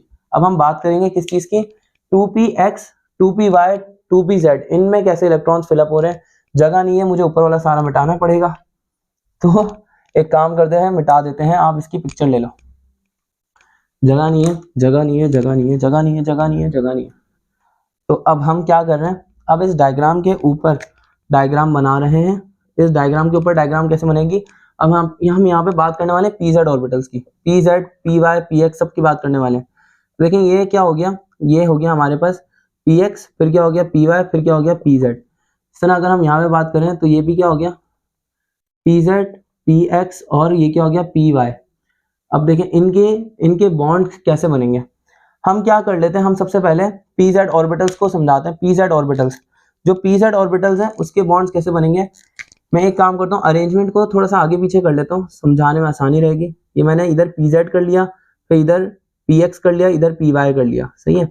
अब देखें pz और pz आपस में क्या करें, सिग्मा बॉन्ड बना रहे हैं ना, तो इसको इस तरह से बना लेता हूँ, px फिर py और फिर क्या कर रहा हूँ pz। pz और pz आपस में सिग्मा बॉन्ड बना रहे हैं। जब ये सिग्मा बॉन्ड बनाएंगे तो इसकी बॉन्ड एनर्जी ऊपर जाएगी, इस तरह से डायग्राम, ये कहलाएगा ऊपर वाला सिग्मा स्टेरिक 2pz, इसकी एनर्जी सबसे ज्यादा है। लेकिन अब यहाँ पे अगर हम बात करते हैं सिग्मा 2pz, सिग्मा 2pz की एनर्जी कैसे आएगी, सिग्मा 2pz की एनर्जी यहाँ पर आ जाएगी, सिग्मा 2pz इसकी एनर्जी आएगी यहाँ पे, सिग्मा 2pz यहाँ पे एनर्जी हमने इसकी बना दी। अब देखें px py कैसे बनाएंगे, px py जो है वो आपस में बना रहे हैं पाई बॉन्डिंग। तो px py को जरा ड्रॉ करते हैं, ये px आ गया, ये py आ गया, ये दोनों यहाँ पे इंटरफेयर कर रहे हैं, इनकी एनर्जी सेम होगी। हम यहाँ पे ऊपर भी बनाएंगे ऑर्बिटल्स और नीचे भी बनाएंगे। ये px और py के दो कंपार्टमेंट्स कर दें, एक कहलाएगा ऊपर वाले कहलाएंगे पाई स्टेरिक px, पाई स्टेरिक 2px और फिर पाई स्टेरिक 2py। अब देखें px और py, जो px और py है ये क्या करेंगे, नीचे भी पाई बॉन्ड बना रहे होंगे, इनकी एनर्जी और कम है तो हम इसको और नीचे ड्रॉ करेंगे, जैसे कि इस तरह से आ गया। अब हमने इसको ड्रॉ किया, यहाँ पे ड्रॉ करेंगे, ये कहलाएगा पाई 2px, फिर ये क्या कहलाएगा पाई 2py। अब आप देखें यहाँ पे पाई 2px में कितने इलेक्ट्रॉन है, पाई 2px में 2 इलेक्ट्रॉन है, पाई 2py में 2 इलेक्ट्रॉन है, तो आपने पहले इनको फिलअप कर लिया। फिर उसके बाद पाई 2pz में 2 इलेक्ट्रॉन है, आपने यहाँ पे फिलअप कर लिया। फिर पाई स्टेरिक 2px में 1 इलेक्ट्रॉन आएगा और फिर पाई स्टेरिक 2py में 1 इलेक्ट्रॉन आएगा। तो ये हो गई इनकी energy diagram. Pi 2pz, sigma 2pz, sigma asterisk 2pz जो ऊपर वाला सबसे ऊपर वाला वो खाली रहेगा। तो ये थी ऑक्सीजन गैस की डायग्राम। आई होप कि आपको ये टॉपिक समझ में आया होगा मॉलिक्यूलर ऑर्बिटल थ्योरी का। और अगर आपको मेरी वीडियो पसंद आती है, अगर आपने कुछ भी सीखा है मेरी वीडियो से, तो भाई कोने में रेड बटन तो नहीं होगा, अब व्हाइट कलर का बटन होगा, सब्सक्राइब कर दीजिए, लाइक कर दीजिए, शेयर कर दीजिए मेरी वीडियो को, अपने दोस्तों में शेयर कर दीजिए। और मिलते हैं हम आपसे नेक्स्ट वीडियो के अंदर। नेक्स्ट वीडियो के अंदर हम बात करेंगे वेस्पर थ्योरी की। और बस अपना ख्याल रखिएगा। ओके, अल्लाह हाफिज़।